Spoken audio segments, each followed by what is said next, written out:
Hi സുഹൃത്തുക്കളെ, ഐപ്ലസിന്റെ പുതിയൊരു ക്ലാസ്സിലേക്ക് സ്വാഗതം.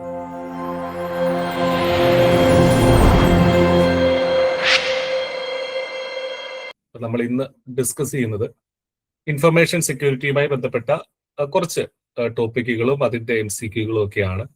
നമ്മൾ ഇതിന് മുന്നേ ഒരു ലൈവ് സെഷൻ ചെയ്തിട്ടുണ്ടായിരുന്നു. അപ്പോൾ അതിൽ ഇതിന്റെ ആദ്യത്തെ പാർട്ടിന്റെ അതുമായി ബന്ധപ്പെട്ട കുറച്ച് ഇമ്പോർട്ടന്റ് ആയിട്ടുള്ള കൺസെപ്റ്റുകളും കുറച്ച് MCQകളും ഡിസ്കസ് ചെയ്തിട്ടുണ്ടായിരുന്നു. അപ്പോൾ അതിന്റെ ബാക്കിയുള്ള നമ്മുടെ ആദ്യത്തെ ലീഗൽ മെട്രോളജി ഇൻസ്പെക്ടർ സിലബസ് നോക്കിയാൽ ബേസിക്സ് ഓഫ് കമ്പ്യൂട്ടർ എന്നുള്ള അല്ലെങ്കിൽ IT എന്ന് പറയുന്ന ടോപ്പിക്കിന് ആകെ 10 മാർക്കാണുള്ളത്. അതിൽ ആദ്യത്തെ 5 മാർക്കാണ് ഇൻഫർമേഷൻ സെക്യൂരിറ്റി എന്ന് വരുന്നത്. പിന്നെ വരുന്നത് വിൻഡോസ്, എക്സൽ, വേർഡ് എന്ന് തുടങ്ങിയ സംഭവങ്ങളൊക്കെയാണ് പിന്നീടുള്ള 5 മാർക്ക് പറയുന്നത്. അപ്പൊ ആദ്യത്തെ 5 മാർക്കിന്റെ രണ്ടാമത്തെ പാർട്ടാണ് നമ്മൾ ഇന്നത്തെ ഈ ഒരു വീഡിയോയിൽ നമ്മൾ ഡിസ്കസ് ചെയ്യുന്നത്. അപ്പൊ നമുക്ക് ഈ ടോപ്പിക്കുകളിലേക്ക്, കണ്ടന്റുകളിലേക്ക് കടക്കാം. ആദ്യമായിട്ട് നമുക്ക് സിലബസ് നോക്കിയാൽ അറിയാം, അവിടെ പ്രോപ്പർട്ടി റൈറ്റ്സ് എന്ന് പറയുന്ന ഒരു ടോപ്പിക് ഉണ്ട്. അപ്പൊ പ്രോപ്പർട്ടി റൈറ്റ്സ് നമുക്ക് യൂഷ്വലി അറിയാവുന്ന കാര്യങ്ങളൊക്കെ തന്നെയാണ്. ഇന്റലക്ച്വൽ പ്രോപ്പർട്ടി, എന്താണ് ഇന്റലക്ച്വൽ പ്രോപ്പർട്ടി എന്ന് പറഞ്ഞാൽ? Intellectual property refers to the legal rights given to creators for their inventions, software, designs, writings. നമുക്കറിയാവുന്ന സംഗതിയാണ്. ഞാൻ പറയുന്നത് കേൾക്കുന്നില്ല? എല്ലാവരും കേൾക്കുന്നുണ്ടെങ്കിൽ എന്തെങ്കിലും ഒരു റെസ്പോൺസോ ഹായിന്നോ എന്തെങ്കിലും ഒന്ന് പറഞ്ഞേക്കാമോ? അറ്റ്ലീസ്റ്റ് ഗുഡ് ഈവനിങ് എന്തെങ്കിലും. Yes okay fine. ഞാൻ മാത്രം റേഡിയോ പോലെ സംസാരിച്ചുകൊണ്ടിരിക്കുകയാണ്, കേൾക്കുന്നില്ല. ഓക്കെ. അപ്പോ ഇന്റലക്ച്വൽ പ്രോപ്പർട്ടി അഥവാ IP എന്ന് പറഞ്ഞു കഴിഞ്ഞാല് എന്താണ്?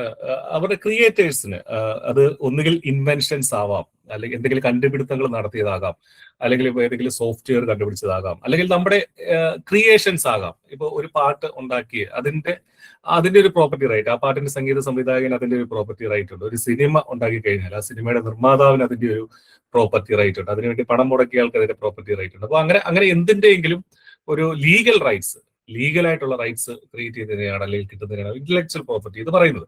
അപ്പൊ അതിലെ 3 തരം ഇന്റലക്ച്വൽ പ്രോപ്പർട്ടികളാണുള്ളത്. എനിക്ക് തോന്നുന്നു കഴിഞ്ഞ ക്ലാസ്സിൽ ഇതിന്റെ ഒന്ന് പറഞ്ഞു പോയിന്ന് തോന്നുന്നു.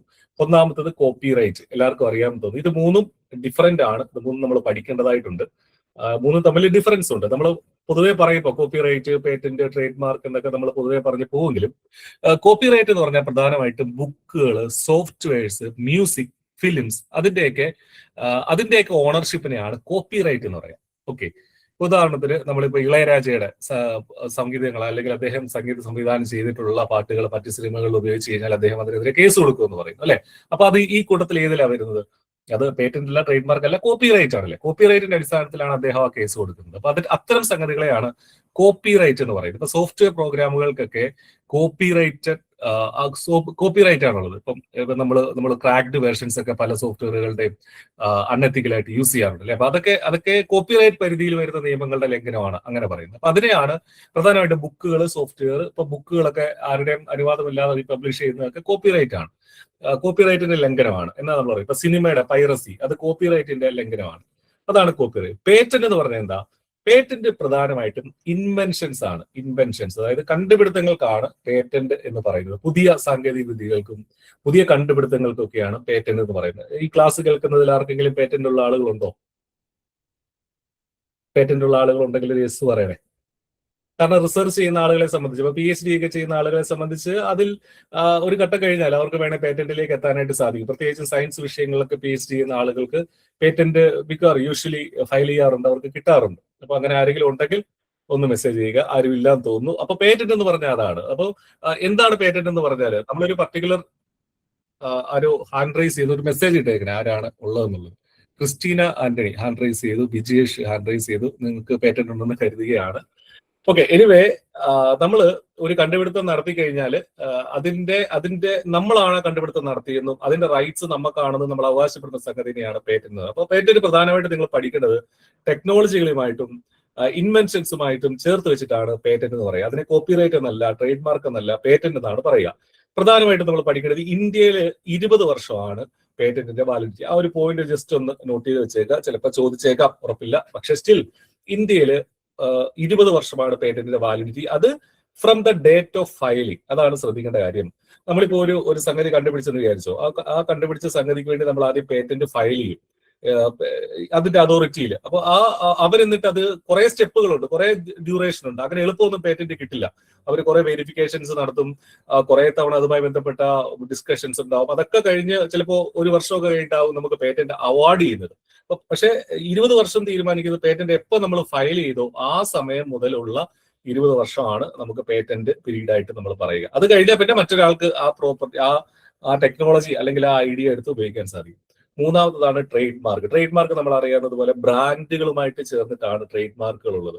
ഇപ്പൊ പേരുകൾക്ക്, ലോഗോസിന്. അപ്പൊ എക്സാമ്പിൾ ഇപ്പൊ ഓരോരോ കമ്പനികളുടെ ലോഗോ, ഇപ്പൊ ഐപ്ലസിന്റെ new iPlus education private limited എന്നുള്ളത് നമ്മുടെ ട്രേഡ് മാർക്കാണ്, നമ്മൾ രജിസ്റ്റർ ചെയ്തിട്ടുണ്ട്. അപ്പൊ അങ്ങനെ എല്ലാ കമ്പനികൾക്കും അവരുടേതായ ട്രേഡ് മാർക്കുകളുണ്ട്, ലോഗോകളുണ്ട്, അതൊക്കെ സിമ്പിളുകളുണ്ട്, അതൊക്കെ രജിസ്റ്റർ ചെയ്യാൻ പറ്റും. അപ്പൊ ഇത് മൂന്നും തമ്മിൽ മാറിപ്പോയത് കോപ്പിറൈറ്റ് എന്താണെന്നും പേറ്റന്റ് എന്താണെന്നും ട്രേഡ് മാർക്ക് എന്താണെന്നും പഠിച്ചു വെക്കുക. അപ്പോൾ ജസ്റ്റ് അതിന്റെ ഒരു എന്താണ് ഒരു ടാബുലാർ ആക്കി ഒന്ന് തന്നിട്ടുണ്ടെന്നേ ഉള്ളൂ. നിങ്ങൾക്ക് ഈ നോട്ട്സ് കിട്ടും, ജസ്റ്റ് ഒന്ന് വായിച്ചു നോക്കിയാൽ. പർപ്പസ് ട്രേഡ് മാർക്കിന്റെ നമ്മൾ പറഞ്ഞത് തന്നെയാണ്, വ്യത്യാസമൊന്നുമില്ല. അതിന്റെ എൻഫോഴ്സ്മെന്റ് എപ്പോഴും ലീഗൽ ആക്ഷൻ ഇതിന്റെ പിന്നിൽ ഉണ്ടാവും. ഇത് വയലേറ്റ് ചെയ്ത് കഴിഞ്ഞാൽ, അല്ലെങ്കിൽ ഒരാളുടെ കോപ്പിറൈറ്റ് ഉള്ള സംഗതി വേറൊരാൾ എടുത്തു കഴിഞ്ഞാൽ ഒക്കെ ലീഗൽ ആക്ഷൻസ് എപ്പോഴും ഉണ്ടാകും. കോപ്പിറൈറ്റിന്റെ ലൈഫ് ടൈം അല്ലെങ്കിൽ ഡ്യൂറേഷൻ എന്ന് പറയുന്നത് ആ ഓതർ മരിച്ചു കഴിഞ്ഞിട്ടും ഒരു 50 മുതൽ 70 വർഷം വരെ, അതായത് സ്ഥലങ്ങളുടെ നിയമങ്ങൾ പോലെ ഇരിക്കും. അപ്പൊ അത്രയും കാലം ആ പർട്ടിക്കുലർ സംഗതിയുടെ കോപ്പിറൈറ്റ്, ഇപ്പൊ ഒരു പാട്ട് ഒരാൾ സൃഷ്ടിച്ചു കഴിഞ്ഞാൽ അയാൾ മരിച്ചാലും അയാളുടെ പേരിൽ തന്നെയാണ് ആ കോപ്പിറൈറ്റ്, അല്ലെങ്കിൽ അയാളുടെ അവകാശികൾക്ക് ആ കോപ്പിറൈറ്റിന്റെ പണം നൽകിയിട്ടേ നമുക്കത് ഉപയോഗിക്കാൻ പാടുള്ളൂ എന്നുള്ളതാണ് ആക്ച്വലി നിയമം. അതാണ് കോപ്പിറൈറ്റിന്റെ കാലാവധി എന്നൊക്കെ പറയുന്നത്. ട്രേഡ് മാർക്ക് ഇൻഡെഫിനിറ്റ് ആണ്, എല്ലാ 10 വർഷം കൂടുമ്പോഴും നമ്മൾ പുതുക്കിക്കൊണ്ടിരിക്കണം. ഇൻഡെഫിനിറ്റ് ആണ്. പേറ്റന്റിന്റെ കാലാവധി 20 വർഷമാണ് from the filing date usually. ഇനി സിസ്റ്റം ക്വാളിറ്റി. സിസ്റ്റം ക്വാളിറ്റി എന്ന് പറഞ്ഞിട്ട് നമ്മുടെ സിലബസിൽ പറയുന്നുണ്ട്. ഇത് മെയിൻ ആയിട്ട് കമ്പ്യൂട്ടർ അല്ലെങ്കിൽ നെറ്റ്വർക്കുകളുമായി ബന്ധപ്പെട്ടാണ് ഈ ഒരു ടേം വരുന്നത്. Features of good system quality. നല്ല സിസ്റ്റത്തിന്റെ ക്വാളിറ്റികൾ എന്തൊക്കെയാണ് എന്നുള്ളതാണ് നമ്മളിവിടെ പറയുന്നത്. ആക്യുറേറ്റ് ആയിരിക്കണം, ആക്യുറസി ഉണ്ടാവണം, റിലയബിലിറ്റി ഉണ്ടാവണം. എന്താണ് ആക്യുറസി റിലയബിലിറ്റിയുള്ള വ്യത്യാസം എന്താണ്? ആർക്കെങ്കിലും പറയാമോ? ആക്യുറസി റിലയബിലിറ്റിയുള്ള വ്യത്യാസം എന്താണ്? അതോ രണ്ടും സെയിം ആണോ? ആക്യുറസിയും റിലയബിലിറ്റിയും തമ്മിലുള്ള ഡിഫറൻസ് അറിയാമോ? ആക്യുറസി എന്ന് പറഞ്ഞാൽ നമുക്കറിയാം കറക്റ്റ് ആയിട്ടുള്ള വാല്യൂസ് തരുന്നതിനെയാണ് നമ്മൾ ആക്യുറസി എന്ന് പറയുന്നത്. റിലയബിലിറ്റി എന്ന് പറഞ്ഞാൽ എന്താണ്? അതിന്റെ കാലാവധി, അല്ലെങ്കിൽ അത് എത്ര കാലം അത് നീണ്ടു നിൽക്കുന്നു, ഒരു പർട്ടിക്കുലർ സിസ്റ്റം എത്ര കാലം അത് മെയിൻറ്റെയിൻ ചെയ്ത് പോകുന്നു എന്നുള്ളതിന്റെ അളവാണ് റിലയബിലിറ്റി എന്ന് പറയുന്നത്. അത് റിലയബിൾ ആണെന്ന് പറഞ്ഞാൽ അത് കുറച്ച് നീണ്ടു നിൽക്കും, നമുക്ക് കുറച്ച് കാലം കുറച്ച് നാളെ ലാസ്റ്റ് ചെയ്യും. അതെ, അത് തന്നെ അശ്വതി പറഞ്ഞത് കറക്റ്റ് ആണ്. കുറച്ച് നാളെ ലാസ്റ്റ് ചെയ്ത് നമുക്ക് ആക്യുറേറ്റ് ആയിട്ടുള്ള റിസൾട്ട് തരുന്നത് സിസ്റ്റങ്ങളെയാണ് നമ്മൾ റിലയബിൾ എന്ന് വിളിക്കുക. പിന്നീട് ഒരു പർട്ടിക്കുലർ സിസ്റ്റം എന്തായിരിക്കണം? സെക്യൂർ ആയിരിക്കണം, കൺസിസ്റ്റന്റ് കറക്റ്റ് ആണ്, സെക്യൂർ ആയിരിക്കണം, സ്പീഡിൽ നമുക്ക് അതിന്റെ റിസൾട്ട് കിട്ടണം, യൂസർ ഫ്രണ്ട്ലി ആയിരിക്കണം. അപ്പൊ ഈ പറഞ്ഞിരിക്കുന്നതൊക്കെ നമ്മുടെ സിസ്റ്റം, ഇവിടുത്തെ സിസ്റ്റം എന്ന് ഉദ്ദേശിക്കുന്നത് നമ്മുടെ ഐടിയുമായി ബന്ധപ്പെട്ടാണ്. നമ്മൾ എന്താണ് നമ്മുടെ സിസ്റ്റം അല്ലെങ്കിൽ സോഫ്റ്റ്വെയറുകൾ അല്ലെങ്കിൽ അതുമായി ബന്ധപ്പെട്ട അത്തരം ഐടിയുടെ സിസ്റ്റം ക്വാളിറ്റിയെ കുറിച്ചാണ് പറയുന്നത്. അതിന്റെ ഫീച്ചേഴ്സ് എന്ന് പറയുന്നത് അക്യുറേറ്റ് ആയിരിക്കണം, റിലയബിൾ ആയിരിക്കണം, സെക്യൂർ ആയിരിക്കണം, സ്പീഡ് ഉണ്ടായിരിക്കണം, യൂസർ ഫ്രണ്ട്ലി ആയിരിക്കണം എന്നുള്ള ഇതൊക്കെയാണ് ഗുഡ് സിസ്റ്റം ക്വാളിറ്റിയുടെ ഫീച്ചേഴ്സ്. അപ്പൊ ഇതൊക്കെ സിലബസിൽ നമ്മൾ ഈ വാക്കുകൾ പറഞ്ഞു പോകുന്നുണ്ട്. അപ്പൊ ഇതൊന്ന് നോട്ട് ചെയ്ത് വെച്ചേക്കാം. ചിലപ്പോൾ അത് എന്താണ് നമ്മുടെ സ്റ്റേറ്റ്മെന്റ് വൈസ് ആയിട്ടൊക്കെ ചിലപ്പോൾ ചോദിച്ചേക്കാം. ഇനി കമ്പ്യൂട്ടർ സെക്യൂരിറ്റിയുമായി ബന്ധപ്പെട്ട് കുറച്ച് കാര്യങ്ങൾ നമുക്ക് പറയാനുള്ളത് എന്താണെന്ന് വെച്ചാൽ, computer security means protecting computers, networks and data from unauthorised access and attacks. നമുക്ക് അറിയാവുന്നത് പോലെ തന്നെ കമ്പ്യൂട്ടറുകളെ, നെറ്റ്വർക്കുകളെ, ഡേറ്റയെ അൺഓതറൈസ്ഡ് ആയിട്ടുള്ള അല്ലെങ്കിൽ നമ്മൾ വ്യാജമായിട്ടുള്ള ആക്സസുകളിൽ നിന്നും അറ്റാക്കുകളിൽ നിന്നും സംരക്ഷിക്കുന്നതിനെയാണ് നമ്മൾ അതെന്ന് പറയുക കമ്പ്യൂട്ടർ സെക്യൂരിറ്റി എന്ന് പറയാം. അതുമായി ബന്ധപ്പെട്ട് 3 കാര്യങ്ങൾ നമ്മൾ പഠിക്കേണ്ടതായിട്ടുണ്ട്. കമ്പ്യൂട്ടർ സെക്യൂരിറ്റിയിലെ ഏറ്റവും ഇമ്പോർട്ടന്റ് ആയിട്ടുള്ള ഒരു ടേമാണ് CIA ട്രയാഡ്. CIA ട്രയാഡ് എന്നുള്ളത്, CIA എന്നുള്ളത് സിയും ഐയും എയും ഓരോന്നിനെ സൂചിപ്പിക്കുന്നു. സി എന്ന് വെച്ചാൽ കോൺഫിഡൻഷ്യാലിറ്റി, അതായത് കമ്പ്യൂട്ടർ സെക്യൂരിറ്റിയുടെ ഏറ്റവും പ്രധാനപ്പെട്ട 3 ഘടകങ്ങളാണ് ഇവിടെ പറഞ്ഞിരിക്കുന്നത്. അതാണ് CIA ട്രയാഡ് ഉണ്ടായിരിക്കണം എന്ന് നമ്മൾ പറയുന്നത്. അതിൽ CA എന്ന് പറഞ്ഞാൽ കോൺഫിഡൻഷ്യാലിറ്റി. കോൺഫിഡൻഷ്യാലിറ്റി എന്ന് പറഞ്ഞാൽ എന്താ? ഈ prevent unauthorised access to information, അതായത് കോൺഫിഡൻഷ്യൽ ആയിരിക്കണം. നമ്മളൊരു കമ്പ്യൂട്ടറിന്റെ സെക്യൂരിറ്റി എന്ന് വെച്ചാൽ അതിലുള്ള ഇൻഫർമേഷൻ എപ്പോഴും എന്തായിരിക്കണം? അത് സെക്യൂർ ആയിരിക്കണം. അത് അൺഓതറൈസ്ഡ് ആയിട്ട് മറ്റൊരാൾക്ക് വന്ന് അത് ആക്സസ് ചെയ്യാൻ പാടില്ല. അതിനെയാണ് കോൺഫിഡൻഷ്യാലിറ്റി എന്ന് പറയുക. രണ്ടാമത് ഇന്റഗ്രിറ്റി. ഇന്റഗ്രിറ്റി എന്ന് വെച്ചാൽ എന്താ? ഈ ഡേറ്റ ഇന്റഗ്രിറ്റി ആണ് അവിടെ ഉദ്ദേശിക്കുന്നത്. Prevent unauthorised modification of data. നമ്മളൊരു പർട്ടിക്കുലർ ഡേറ്റ ഒരു സിസ്റ്റത്തിൽ സേവ് ചെയ്ത് വെച്ചാൽ മറ്റൊരാൾക്ക് കടന്നു വന്ന് അത് മോഡിഫൈ ചെയ്ത് ഡേറ്റയുടെ വാല്യൂസ് മാറ്റി വെക്കാനുള്ള രീതിയിൽ ഉണ്ടാവരുത്. അതിനെയാണ് അത്തരം കമ്പ്യൂട്ടറുകളെയാണ് സെക്യൂർ ആയിട്ടുള്ള കമ്പ്യൂട്ടറുകൾ നമ്മൾ പറയുക, അല്ലെങ്കിൽ അത്തരം സിസ്റ്റങ്ങളെയാണ് നമ്മൾ സെക്യൂർ ആയിട്ടുള്ള സിസ്റ്റംസ് എന്ന് പറയുക. അപ്പോൾ ഇന്റഗ്രിറ്റി ഉണ്ടാവണം. അപ്പൊ ഇന്റഗ്രിറ്റിയുടെ ആ ഒരു മീനിങ് നിങ്ങൾ മനസ്സിലാക്കി വെക്കണം. അതായത് അൺഓതറൈസ്ഡ് മോഡിഫിക്കേഷൻ ഓഫ് ഡേറ്റ, അതിനെയാണ് ഈ കമ്പ്യൂട്ടറിന്റെ അടിസ്ഥാനത്തിൽ അല്ലെങ്കിൽ IT മേഖലയിൽ ഇന്റഗ്രിറ്റി എന്ന് പറയുന്ന അതിനെയാണ് ഡേറ്റ ഇന്റഗ്രിറ്റി എന്ന് നമ്മൾ പറയാറുണ്ട്. മൂന്നാമത് അവൈലബിൾ ആയിരിക്കണം. ഇപ്പൊ കമ്പ്യൂട്ടർ സെക്യൂരിറ്റിയുടെ കേസിൽ അവൈലബിലിറ്റിയും ഒരു ഭാഗമാണ്. കാരണം ensure systems are available when needed, നമുക്കൊരു ആവശ്യം ഉണ്ടാകുമ്പോൾ ആ സിസ്റ്റംസ് അവിടെ ഉണ്ടാവണം. അപ്പൊ ഇതിനെയാണ് CIA ട്രയാഡ് എന്ന് പറയുക. ഇത് MCQകളായിട്ട് ചോദിക്കാം. എന്താണ് C, എന്താണ് I, എന്താണ് A എന്നൊക്കെ ചോദിക്കാം. ഈ ഒരു എക്സ്പാൻഷൻ നിങ്ങളത് നോക്കി വെക്കണം. കമ്പ്യൂട്ടർ സെക്യൂരിറ്റിയുമായി ബന്ധപ്പെട്ട് നമ്മൾ പഠിക്കുന്ന ഒരു സംഗതിയാണ് CIA ട്രയാഡ് എന്നുള്ളത് കൊണ്ട് നമ്മൾ ഉദ്ദേശിക്കുന്നത്. ഇനി സെക്യൂരിറ്റി കൺസെപ്റ്റുകൾ, കുറച്ച് സെക്യൂരിറ്റി കൺസെപ്റ്റുകളൂടെ നമ്മളൊന്ന് മനസ്സിലാക്കേണ്ടതായിട്ടുണ്ട്. ഇതെല്ലാം കേൾക്കുമ്പോൾ ഒരുപോലെ ഇരിക്കും, പക്ഷെ അങ്ങനെയല്ല, തമ്മിൽ ചെറിയ ചെറിയ ഡിഫറൻസുകളുണ്ട്. ഒന്നാമത്തത് ഒതന്റിക്കേഷൻ. എന്താണ് ഒതന്റിക്കേഷൻ എന്ന് പറഞ്ഞാൽ വെരിഫൈ ഐഡന്റിറ്റി ഓഫ് യൂസേഴ്സ്. അതായത് ഞാൻ എന്തെങ്കിലും ഒരു പ്രവർത്തനം കമ്പ്യൂട്ടറിൽ നടത്തുക, അല്ലെങ്കിൽ ഒരു ഫംഗ്ഷൻ കമ്പ്യൂട്ടറിൽ ചെയ്യുകയാണ്. അപ്പോൾ അത് ഞാൻ തന്നെ ആണ് ചെയ്യുന്നത് എന്ന് സിസ്റ്റത്തിന് ഉറപ്പാക്കുന്നത് എങ്ങനെയാണ്? ഒതന്റിക്കേഷൻ വഴിയാണ്. അപ്പൊ അതുകൊണ്ടാണ് നമ്മളിപ്പോ ബാങ്കിൽ, ഓൺലൈൻ ബാങ്കിങ്ങിലൊക്കെ അല്ലെങ്കിൽ നെറ്റ് ബാങ്കിങ്ങിലൊക്കെ നമ്മൾ കയറുമ്പോൾ എന്താ ചോദിക്കുക? OTP വരും അല്ലെ? നമ്മുടെ മൊബൈലിലേക്ക് OTP വരും. എന്തിനാ? PSC പോലും നമ്മൾ വൺ ടൈം രജിസ്ട്രേഷൻ വഴി കയറാൻ ശ്രമിക്കുമ്പോൾ PSC വെബ്സൈറ്റ് നമ്മളോട് ചോദിക്കുകയാണ്, നിങ്ങൾ തന്നെ ആണോ കയറാൻ പോകുന്നത് എന്ന് ചോദിക്കുകയാണ് അല്ലെ? അപ്പൊ അങ്ങനെ PSC എങ്ങനെ വെരിഫൈ ചെയ്യുന്നത്? PSC എങ്ങനെ അത് ഒതന്റിക്കേറ്റ് ചെയ്യുന്നത് എങ്ങനെയാ? OTP വഴിയാണ്. ഇപ്പൊ മൊബൈലിൽ വരുന്ന OTP വഴി. അങ്ങനെ പല മാർഗങ്ങളുണ്ട് ഒതന്റിക്കേഷന് വേണ്ടിയിട്ട്. ഈ വാക്കുകളൊക്കെ കമ്പ്യൂട്ടർ സെക്യൂരിറ്റിയുമായി ബന്ധപ്പെട്ട് വളരെ ഇമ്പോർട്ടന്റ് ആയ അല്ലെങ്കിൽ ഡിഫറൻസിയേഷൻ ഉള്ള വാക്കുകളാണ് കേട്ടോ. അപ്പൊ അതുകൊണ്ടാണ് ഞാൻ എടുത്തു പറയുന്നത്. ഒതന്റിക്കേഷൻ എന്ന് പറഞ്ഞാൽ വെരിഫിക്കേഷൻ ഓഫ് ഐഡന്റിറ്റി. അപ്പൊ പാസ്വേഡ് വെച്ചിട്ട് ഒതന്റിക്കേറ്റ് ചെയ്യാം, OTP വെച്ചിട്ട്, ബയോമെട്രിക്സ് വെച്ച്, നമ്മുടെ മൊബൈലിലൊക്കെ ബയോമെട്രിക്സ് വെച്ചിട്ടാണ് അല്ലെ, നമ്മുടെ ഫിംഗർ പ്രിന്റ് വെച്ചിട്ടല്ലേ നമ്മൾ ഒതന്റിക്കേറ്റ് ചെയ്ത് അകത്തേക്ക് കയറുന്നത്. അപ്പൊ അതിനെയാണ് ഒതന്റിക്കേഷൻ എന്ന് പറയുക. രണ്ടാമത് ഓതറൈസേഷൻ. എന്താണ് ഓതറൈസേഷൻ? ഈ ഒതന്റിക്കേഷന് ശേഷം ഉള്ള ഒരു സംഗതി, ഗിവിംഗ് പെർമിഷൻ ആഫ്റ്റർ ഒതന്റിക്കേഷൻ, അതിനെയാണ് ഓതറൈസേഷൻ എന്ന് പറയുക. അതായത് ഒതന്റിക്കേറ്റ് ചെയ്ത് നമ്മൾ അകത്ത് കയറി കഴിഞ്ഞാൽ നമുക്ക് അതിലെ സിസ്റ്റത്തിലെ കാര്യങ്ങളൊക്കെ യൂസ് ചെയ്യാനുള്ള പെർമിഷൻ നൽകുന്നതിനെയാണ് ഓതറൈസേഷൻ എന്ന് പറയുക. മൂന്നാമത് ഈ സെക്യൂരിറ്റി കൺസെപ്റ്റുകളാണ് ഈ പറയുന്നത്. ഒതന്റിക്കേഷൻ ഉണ്ടാവണം, ഓതറൈസേഷൻ ഉണ്ടാവണം, നല്ല സെക്യൂരിറ്റിക്ക് ഉണ്ടാവണം. ഒരു പർട്ടിക്കുലർ സിസ്റ്റത്തിൽ നല്ല സെക്യൂരിറ്റി ഉണ്ടെന്ന് പറയുകയാണെങ്കിൽ അതിനൊരു ഒതന്റിക്കേഷൻ മെത്തേഡ് ഉണ്ടാവണം, അതിനൊരു ഓതറൈസേഷൻ മെത്തേഡ് ഉണ്ടാവണം. മൂന്നാമത് നോൺ റെപ്യൂഡിയേഷൻ. എന്താണ് ഈ non repudiation? Preventing denial of performed actions എന്ന് വെച്ച് കഴിഞ്ഞാൽ, ഞാനിപ്പോ ഒരു പർട്ടിക്കുലർ സിസ്റ്റത്തിൽ കയറിയിട്ട് ഞാൻ ഒരാൾക്ക് മെസ്സേജ് അയച്ചു, എന്നിട്ട് ഞാനങ്ങ് പുറത്തിറങ്ങി, സിസ്റ്റത്തിൽ ലോഗൗട്ട് ചെയ്ത് പുറത്തിറങ്ങി ഞാനങ്ങ് പോയി.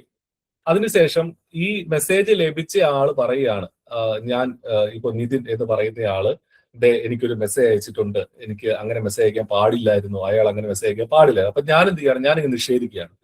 ഞാനിങ്ങനെ ചെയ്തിട്ടേ ഇല്ല, ഞാനിങ്ങനെ ആർക്കും മെസ്സേജ് അയച്ചിട്ടില്ല. ഞാൻ മെസ്സേജ് എന്ന് പറഞ്ഞാൽ വളരെ സിംപ്ലിഫൈ ആയിട്ട് പറഞ്ഞതാണ്. സോഫ്റ്റ്വെയർ മേഖലയിൽ അല്ലെങ്കിൽ IT മേഖലയിൽ ഇതിനൊക്കെ വലിയ സ്വാധീനമുണ്ട്, അല്ലെങ്കിൽ വലിയ ഒരുപാട് ഇമ്പാക്ട് ഉണ്ടാക്കുന്നതാണ്. അപ്പൊ അങ്ങനെ ഞാനിങ്ങനെ നിഷേധിക്കുകയാണ്, ഞാൻ ഈ മെസ്സേജ് അയച്ചിട്ടില്ലെന്ന്. പക്ഷേ സെക്യൂർ ആയിട്ടുള്ള ഒരു സിസ്റ്റത്തിൽ നിന്നാണ് ഞാനത് ചെയ്തിട്ടുള്ളതെങ്കിൽ ഞാൻ ആദ്യം ഒതന്റിക്കേറ്റ് ചെയ്ത് ഓതറൈസ് ചെയ്ത് അകത്ത് കയറിയിട്ട് ഞാനായിരിക്കണം ആ മെസ്സേജ് അയച്ചിട്ടുള്ളത് എന്നുള്ള എല്ലാ തെളിവുകളും അവിടെ ഉണ്ടാവും അല്ലെ? അതുകൊണ്ടാണ് ഈ നോൺ റെപ്യൂഡിയേഷൻ, അതായത് കറക്റ്റ് ആയിട്ട് സെക്യൂരിറ്റി ഉള്ള ഒരു സിസ്റ്റം ആണെങ്കിൽ നോൺ റെപ്യൂഡിയേഷൻ പ്രോപ്പർട്ടി ഉണ്ട് എന്ന് വെച്ച് കഴിഞ്ഞാൽ എനിക്കത് നിഷേധിക്കാൻ സാധിക്കില്ല. ഞാനൊരു പർട്ടിക്കുലർ ആക്ഷൻ ഒരു സിസ്റ്റത്തിൽ ചെയ്തിട്ടുണ്ടെങ്കിൽ അത് ഞാൻ തന്നെയാണ് ചെയ്തതെന്നുള്ള തെളിവ് അവിടെ ഉണ്ടാവും. കാരണം എന്റെ ബയോമെട്രിക്സ് വെച്ചിട്ടായിരിക്കും ഞാൻ ചിലപ്പോൾ അകത്ത് കയറിയിട്ടുണ്ടാവുക, അല്ലെങ്കിൽ എന്റെ പാസ്വേഡ് വെച്ചിട്ടാവും ഞാൻ ചിലപ്പോൾ അകത്ത് കയറിയിട്ടുണ്ടാവും. അപ്പോൾ അതിന്റെ ഒരു തെളിവ് അവിടെ ഉണ്ടാവും. അപ്പോൾ അതിനെയാണ് നോൺ റെപ്യൂഡിയേഷൻ എന്ന് പറയുക. Preventing denial of performed actions. നമ്മൾ ചെയ്ത ഒരു ആക്ടിവിറ്റി ഒരിക്കലും നമ്മൾ ചെയ്തില്ല എന്ന് പറയാനായിട്ട് പറ്റില്ല. അതിനെയാണ് നമ്മൾ നോൺ റെപ്യൂഡിയേഷൻ എന്ന് പറയുക. നാലാമത് എൻക്രിപ്ഷൻ. എന്താണ് എൻക്രിപ്ഷൻ എന്ന് വെച്ചാൽ converting plain text into unreadable form. ഇപ്പൊ ഉദാഹരണത്തിന് എന്താണ് എൻക്രിപ്റ്റഡ് മെസ്സേജ് എന്നൊക്കെ നമ്മൾ വാട്സപ്പിൽ പറയാറുണ്ട് അല്ലെ? അപ്പൊ അതെന്ന് വെച്ചാൽ നമ്മളൊരു മെസ്സേജ് അയച്ചു കഴിഞ്ഞാൽ അത് മറ്റൊരു ഫോമിൽ, ഒരു അൺറീഡബിൾ ഫോമിലാണ് സെൻഡർക്ക് കിട്ടുക, റിസീവർക്ക് അത് കിട്ടുക. റിസീവർക്ക് മാത്രമേ അത് ഡീകോഡ് ചെയ്ത് റീഡബിൾ ഫോമിലേക്ക് മാറ്റാൻ പറ്റുള്ളൂ. അതിനെയാണ് എൻക്രിപ്ഷൻ എന്ന് പറയുക. അപ്പൊ ഈ 4 കൺസെപ്റ്റുകൾ സെക്യൂരിറ്റിയുമായി ബന്ധപ്പെട്ട് അറിഞ്ഞിരിക്കണം. Authentication, authorisation, non repudiation and encryption. അപ്പൊ ഈ 4 കാര്യങ്ങളും വളരെ ഇമ്പോർട്ടന്റ് ആണ്. ഇനി നമുക്ക് ഒരു വലിയ ഇമ്പോർട്ടന്റ് ആയിട്ടുള്ള ഒരു കൺസെപ്റ്റ് നമ്മുടെ സിലബസിൽ എടുത്ത് പറയുന്നത് ക്രിപ്റ്റോഗ്രഫി. എന്താണ് cryptography? Cryptography is the science of protecting information by converting readable data into unreadable form. അതായത് റീഡബിൾ ആയിട്ടുള്ള ഡേറ്റയെ അൺറീഡബിൾ ഫോമിലേക്ക് മാറ്റുന്നതിനെയാണ് നമ്മൾ എന്തെന്ന് പറയുക? ക്രിപ്റ്റോഗ്രഫി എന്ന് പറയുക. ക്രിപ്റ്റോഗ്രഫി എന്ന് പറയുക. അപ്പോൾ അതുമായി ബന്ധപ്പെട്ട് 2-3 കൺസെപ്റ്റുകൾ ഉള്ളത്. ഒന്നാമത് സൈഫർ. എന്താണ് സൈഫർ എന്ന് വെച്ചാൽ algorithm used for encryption and decryption. എന്താണ് എൻക്രിപ്ഷൻ എന്ന് വെച്ചാൽ? എന്താ എൻക്രിപ്ഷൻ? നമ്മൾ തൊട്ട് മുന്നേ പറഞ്ഞു, റീഡബിൾ ആയിട്ടുള്ള ഒരു ടെക്സ്റ്റ് അൺറീഡബിൾ ആയിട്ടൊരു ഫോമിലേക്ക് മാറ്റുന്നതിനെയാണ് എൻക്രിപ്ഷൻ എന്ന് പറയുക. ഡീക്രിപ്ഷൻ എന്ന് പറഞ്ഞാൽ എന്താ? അത് ആർക്കാണോ ആ ടെക്സ്റ്റ് വായിക്കാനുള്ളത് അയാളുടെ എൻഡിൽ എന്ത് ചെയ്യണം? ആ അൺറീഡബിൾ ആയിട്ടുള്ള ഫോം റീഡബിൾ ആക്കണം. അതിനെയാണ് ഡീക്രിപ്ഷൻ എന്ന് പറയുക. അപ്പൊ ഇതിനു വേണ്ടി നമ്മൾ യൂസ് ചെയ്യുന്ന അൽഗോരിതത്തെയാണ് സൈഫർ എന്ന് പറയുക. അപ്പൊ ക്രിപ്റ്റോഗ്രഫിയുമായി ബന്ധപ്പെട്ടുള്ള ഒരു കൺസെപ്റ്റ് ആണ് സൈഫർ എന്ന് പറയുന്നത്. It is algorithm used for encryption and decryption. അപ്പൊ എന്ത് സംഗതിയാണെങ്കിലും നമ്മൾ ഈ പറഞ്ഞിരിക്കുന്ന ഒരു പർട്ടിക്കുലർ റീഡബിൾ ഫോർമാറ്റിൽ നിന്ന് അൺറീഡബിൾ ഫോർമാറ്റിലേക്ക് മാറ്റുന്ന എന്തുതരം ആക്ടിവിറ്റി ആണെങ്കിലും, അത് ഡിജിറ്റൽ സിഗ്നേച്ചർ ആയിക്കോട്ടെ, ഡിജിറ്റൽ സർട്ടിഫിക്കറ്റ് ആയിക്കോട്ടെ, എന്തുതരം ആക്ടിവിറ്റി ആണ്, അതൊക്കെ ക്രിപ്റ്റോഗ്രഫി എന്നുള്ള ക്ലാസിഫിക്കേഷനിൽ വരും കേട്ടോ. അത് നിങ്ങൾ അറിഞ്ഞിരിക്കുക. പിന്നെ കീ എന്ന് പറഞ്ഞാൽ എന്താ? Secret value used in encryption and decryption. അതായത് ഒരു പർട്ടിക്കുലർ കീ കൊടുത്തിട്ടാണ്, അല്ലെങ്കിൽ ആ കീ ഉപയോഗിച്ചിട്ടാണ് നമ്മൾ എൻക്രിപ്റ്റ് ചെയ്യുകയും ഡീക്രിപ്റ്റ് ചെയ്യുകയും ചെയ്യുന്നത്. കാരണം ഒരു പർട്ടിക്കുലർ കീ യൂസ് ചെയ്ത് നമ്മൾ എൻക്രിപ്റ്റ് ചെയ്യും. ചിലപ്പോൾ അതേ കീ യൂസ് ചെയ്ത് ഡീക്രിപ്റ്റ് ചെയ്യാൻ പറ്റും. ചിലപ്പോൾ മറ്റൊരു കീ യൂസ് ചെയ്തിട്ടായിരിക്കും ഡീക്രിപ്റ്റ് ചെയ്യാൻ പറ്റുക. അപ്പൊ അതിനെയാണ് നമ്മൾ കീ എന്ന് നമ്മൾ പറയുക. അപ്പൊ സൈഫർ എന്താണ്, കീ എന്താണെന്ന് അറിഞ്ഞിരിക്കുക. പിന്നെ എൻക്രിപ്ഷൻ നമ്മൾ പറഞ്ഞു, ഡീക്രിപ്ഷനും പറഞ്ഞു. അവിടെ മറ്റൊരു കാര്യം അറിയാനുള്ളത്, ക്രിപ്റ്റോഗ്രഫിയിൽ എൻക്രിപ്ഷൻ എന്ന് പറഞ്ഞാൽ ടെക്നിക്കൽ ടേമിൽ നമ്മൾ പറയുകയാണെങ്കിൽ process of converting plain text into cipher text കേട്ടോ. സൈഫർ ടെക്സ്റ്റ് എന്നുള്ളത് ഇമ്പോർട്ടന്റ് ആണ്. എൻക്രിപ്ഷൻ എന്ന് പറഞ്ഞാൽ എന്താണ്? Converting plain text into cipher text. അതായത് പ്ലെയിൻ ആയിട്ടുള്ള റീഡബിൾ ആയിട്ടുള്ള ടെക്സ്റ്റിനെ, ഫോമിനെ എന്താക്കി മാറ്റണം? നമ്മൾ അൺറീഡബിൾ ആക്കി മാറ്റണം, അല്ലെങ്കിൽ സൈഫർ ടെക്സ്റ്റ് ആക്കി മാറ്റണം എന്നുള്ളതാണ്. ഇനി ഡീക്രിപ്ഷൻ എന്ന് പറഞ്ഞാൽ എന്താ? ഇതിന്റെ ഓപ്പോസിറ്റ് ആണ്. Converting cipher text back into plain text. Cipher text, plain text എന്നുള്ളത് അറിഞ്ഞിരിക്കുക. ചിലപ്പോൾ സ്റ്റേറ്റ്മെന്റ് വൈസ് ആയിട്ടൊക്കെ ചോദിച്ചേക്കാം. എൻക്രിപ്ഷൻ എന്ന് പറഞ്ഞാൽ പ്ലെയിൻ ടെക്സ്റ്റിനെ സൈഫർ ടെക്സ്റ്റ് ആക്കുന്നതാണോ അതോ തിരിച്ചാണോ? കൺഫ്യൂഷൻ അവിടെ ഉണ്ടാവരുത്. ഇനി ക്രിപ്റ്റോഗ്രഫിയുമായി ബന്ധപ്പെട്ട് നമുക്ക് 2 കാര്യങ്ങൾ പ്രധാനമായിട്ടും പഠിക്കാനുണ്ട്. ഒന്നാമത് symmetric encryption algorithms. Symmetric encryption algorithms എന്ന് പറയുന്ന ഒരു സംഗതിയുണ്ട്. ഇവിടെ നിങ്ങൾക്ക് കാണാം സിമെട്രിക് എൻക്രിപ്ഷൻ അൽഗോരിതംസ് എന്ന് വെച്ച് കഴിഞ്ഞാൽ അത് സിമെട്രിക് എൻക്രിപ്ഷൻ അൽഗോരിതം അല്ലെങ്കിൽ സിമെട്രിക് എൻക്രിപ്ഷൻ മെത്തേഡ് എന്നൊക്കെ നമ്മൾ പറയാറുണ്ട്. സിമെട്രിക് എൻക്രിപ്ഷൻ മെത്തേഡ് അല്ലെങ്കിൽ സിമെട്രിക് എൻക്രിപ്ഷൻ അൽഗോരിതം എന്നൊക്കെ, അല്ലെങ്കിൽ സിമെട്രിക് എൻക്രിപ്ഷൻ സ്റ്റാൻഡേർഡ് എന്ന് പറയാറുണ്ട്. ക്രിപ്റ്റോഗ്രഫിയിലെ ഒരു മെത്തേഡാണ് ഇത്. എളുപ്പമുള്ള ഒരു മെത്തേഡാണ്. ഇതിന്റെ പ്രധാനപ്പെട്ട പ്രോപ്പർട്ടി എന്താണെന്ന് വെച്ചാൽ, same key is used for encryption and decryption. Sender encrypts message using secret key, receiver decrypts using the same key. എന്ന് വെച്ച് കഴിഞ്ഞാൽ നമ്മളിപ്പോ ഒരു വീട് പൂട്ടിയിട്ട് പോവാണ്. പോയി ആ താക്കോല് നമ്മുടെ കയ്യിലുണ്ട്. നമ്മുടെ വീട് പൂട്ടി പോയി താക്കോല് നമ്മുടെ കയ്യിലുണ്ട്. അപ്പൊ വീട് ഇപ്പൊ പൂട്ടി കിടക്കുകയാണേ. എന്നിട്ട് മറ്റൊരാൾക്ക് അതേ വീട്ടിൽ കയറണം. മറ്റൊരാൾക്ക്, നമ്മുടെ ഒരു ബന്ധുവിന് വന്ന് നമ്മുടെ വീട്ടിൽ കയറണം. അപ്പൊ നമ്മുടെ കയ്യിലുള്ള അതേ താക്കോല് തന്നെ ഈ ബന്ധുവിന് കൊടുത്തിട്ട് അയാൾ വന്നിട്ട് വീട് തുറന്ന് കയറുകയാണെങ്കിൽ അതിനെയാണ് സിമെട്രിക് എൻക്രിപ്ഷൻ അൽഗോരിതം എന്ന് പറയുക. എന്ന് വെച്ചാൽ സെയിം കീ ആണ് യൂസ് ചെയ്യുന്നത്. എൻക്രിപ്ഷന് വേണ്ടിയിട്ടും ഡീക്രിപ്ഷന് വേണ്ടിയിട്ടും സെയിം കീ ആണ് യൂസ് ചെയ്യുന്നത്. അപ്പൊ ഇതിന്റെ ഫീച്ചേഴ്സ് അല്ലെങ്കിൽ അഡ്വാൻറ്റേജസ് എന്തൊക്കെയാണ്? വളരെ ഫാസ്റ്റ് ആണ്, സ്യൂട്ടബിൾ ഫോർ ലാർജ് ഡേറ്റ. നമ്മളിപ്പോ വീട് കൂട്ടുന്ന കാര്യം തന്നെ ആലോചിച്ച് നോക്ക്. നമ്മുടെ കയ്യിലുള്ള കീ തന്നെ അയക്ക് കൊടുത്താൽ പോരെ? പുതിയ കീ ഉണ്ടാക്കണോ നമ്മൾ? വേണ്ട, പുതിയ കീ ഉണ്ടാക്കേണ്ട. നമ്മുടെ കയ്യിലുള്ള കീ തന്നെ അയക്ക് കൊടുക്കുന്നു, അയാൾ അതുകൊണ്ട് അകത്ത് കയറുന്നു. വളരെ ഫാസ്റ്റ് ആണ്, സ്യൂട്ടബിൾ ഫോർ ലാർജ് ഡേറ്റ ഒക്കെ അതിന് എളുപ്പമാണ്. ഇനി ലിമിറ്റേഷൻ എന്താണ്? കീ ഡിസ്ട്രിബ്യൂഷൻ പ്രോബ്ലം എന്ന് വെച്ചാല് നമ്മുടെ കയ്യിലുള്ള കീ അയക്ക് കൊടുക്കണ്ടേ? സെയിം കീ അയക്ക് കൊടുക്കണം. അതായത് നമ്മുടെ കീ അവിടെ മറ്റൊരാൾക്ക് കൊടുത്ത് പബ്ലിക് ആവുക ചെയ്യുന്നത്. ആ കീ അങ്ങ് പബ്ലിക് ആവും, അല്ലെങ്കിൽ മറ്റൊരാൾക്ക് കൊടുക്കപ്പെടും. അപ്പൊ അവിടെ ഒരു സെക്യൂരിറ്റി ത്രെറ്റ് അവിടെ കിടക്കുന്നുണ്ട്. അപ്പൊ നമുക്ക് എത്ര വിശ്വസ്തനായ ആളാണെങ്കിൽ പോലും അവിടെ അയാൾക്ക് വേണേ ആ കീ ഉപയോഗിച്ച് ഡ്യൂപ്ലിക്കേറ്റ് ചെയ്ത് അയക്കൊരു കീ ഉണ്ടാക്കിയെടുക്കുക, അല്ലെ? അങ്ങനെയൊക്കെ പ്രശ്നങ്ങളുണ്ട്. അപ്പോൾ ഈ കീ ഡിസ്ട്രിബ്യൂട്ട് ചെയ്യുന്നത് ഒരു പ്രശ്നമാണ്. അപ്പോൾ ഈ സിമെട്രിക് എൻക്രിപ്ഷൻ അൽഗോരിതം എന്ന് പറയുന്നത് ക്രിപ്റ്റോഗ്രഫിയിലെ ഒരു മെത്തേഡാണ്. അത് വളരെ എളുപ്പമാണ്, വളരെ എളുപ്പത്തിൽ ചെയ്യാൻ പറ്റും. പക്ഷെ പ്രശ്നം എന്ന് വെച്ചാൽ കീ നമ്മൾ അങ്ങോട്ട് കൊടുക്കണം, അല്ലെങ്കിൽ കീ ഡിസ്ട്രിബ്യൂട്ട് ചെയ്യണം. നമ്മുടെ കയ്യിലുള്ള കീ അയാൾക്ക് ഡിസ്ട്രിബ്യൂട്ട് ചെയ്ത് കൊടുക്കണം.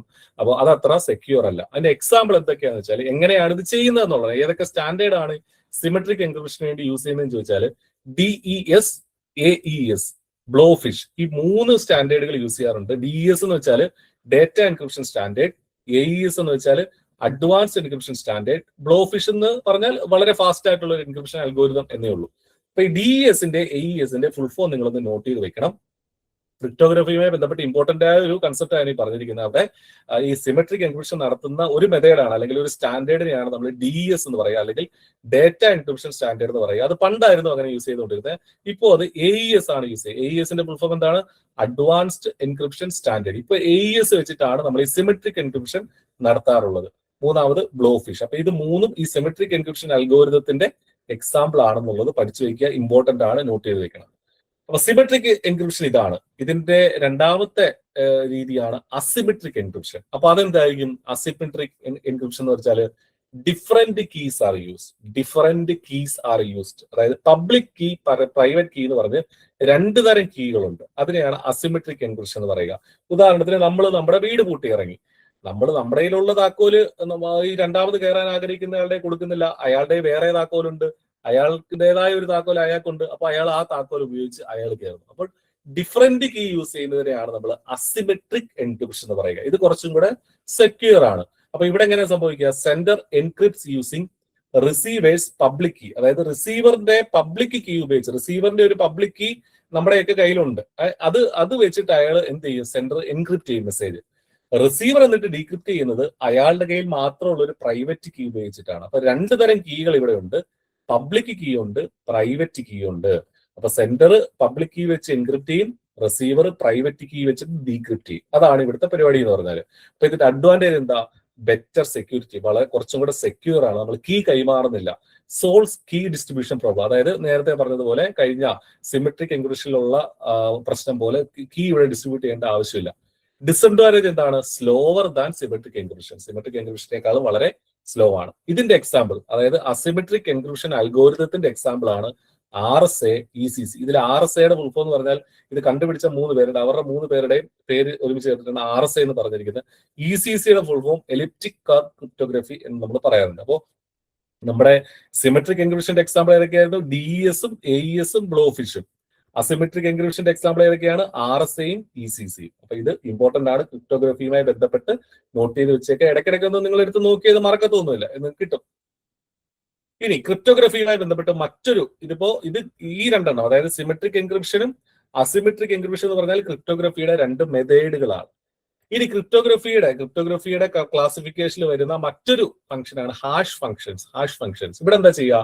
Converts data into fixed length value called hash. അതായത് അത് MD5, SHA-1, SHA-256 തുടങ്ങിയ മെത്തേഡുകൾ വെച്ചിട്ടാണ്. അതൊക്കെ ഹാഷ് ഫംഗ്ഷന്റെ ഒരു അൽഗോരിതത്തിന്റെ പേരാണ് ഇവിടെ എഴുതി വെച്ചിരിക്കുന്നത്. നമ്മൾ ഈ ഇടയ്ക്കുണ്ടായ ഒരു പ്രധാനപ്പെട്ട കേസിൽ മെമ്മറി കാർഡിന്റെ ഹാഷ് വാല്യൂ മാറി എന്നൊക്കെ പറഞ്ഞിട്ട് ഭയങ്കരമായിട്ട് വലിയ ചർച്ചകളൊക്കെ വന്നിട്ടുണ്ടായിരുന്നു അല്ലെ?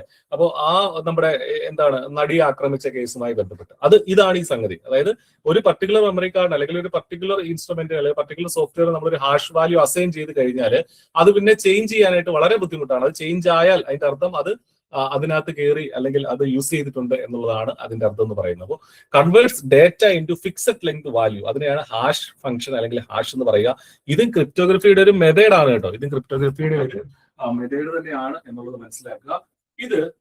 ഇതൊരു വൺ വേ ഫംഗ്ഷൻ ആണ്. അപ്പൊ ഇത് ഭയങ്കര ഇമ്പോർട്ടന്റ് ആണ്. വൺ വേ ഫംഗ്ഷൻ എന്നുള്ള ആ ഒരു ടൈം വളരെ ഇമ്പോർട്ടന്റ് ആണ്. കാരണം എന്താണ് വൺ വേ ഫംഗ്ഷൻ എന്ന് പറയാൻ കാരണം നമുക്കത് തിരിച്ചാക്കാൻ പറ്റില്ല. ഈ ഹാഷ് വാല്യൂ ഒരിക്കലും മാറ്റി തിരിച്ച് നമുക്ക് പഴയ രീതിയിലാക്കാൻ പറ്റില്ല.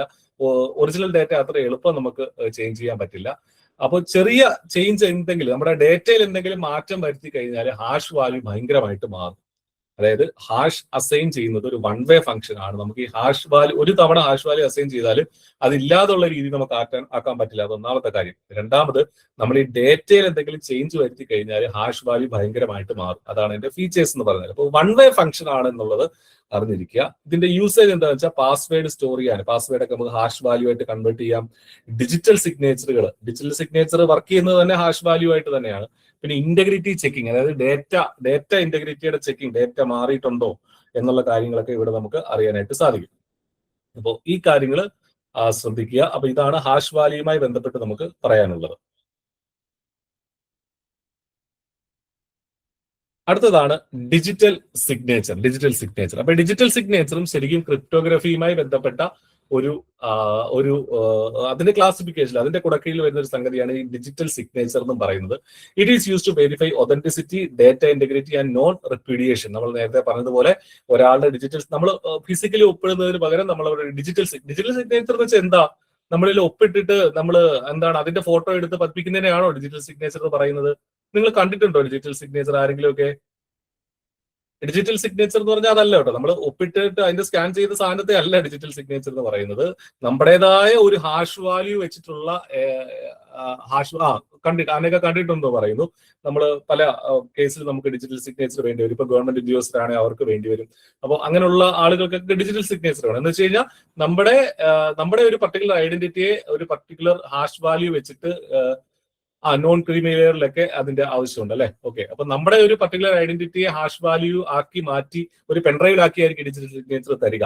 അപ്പോൾ നമ്മൾ ഡിജിറ്റൽ സിഗ്നേച്ചർ ക്രിയേറ്റ് ചെയ്യാൻ നമുക്കും പറ്റും. അപ്പോൾ അതിനെയാണ് ഡിജിറ്റൽ സിഗ്നേച്ചർ. അത് നമ്മുടെ പാൻ കാർഡും അതുപോലുള്ള നമ്മുടെ ആധാറുമായിട്ടൊക്കെ ബന്ധപ്പെട്ട് നിൽക്കുകയാണ് ആ സാധനം. അങ്ങനെയാണ് അത് ക്രിയേറ്റ് ചെയ്യുന്നത്.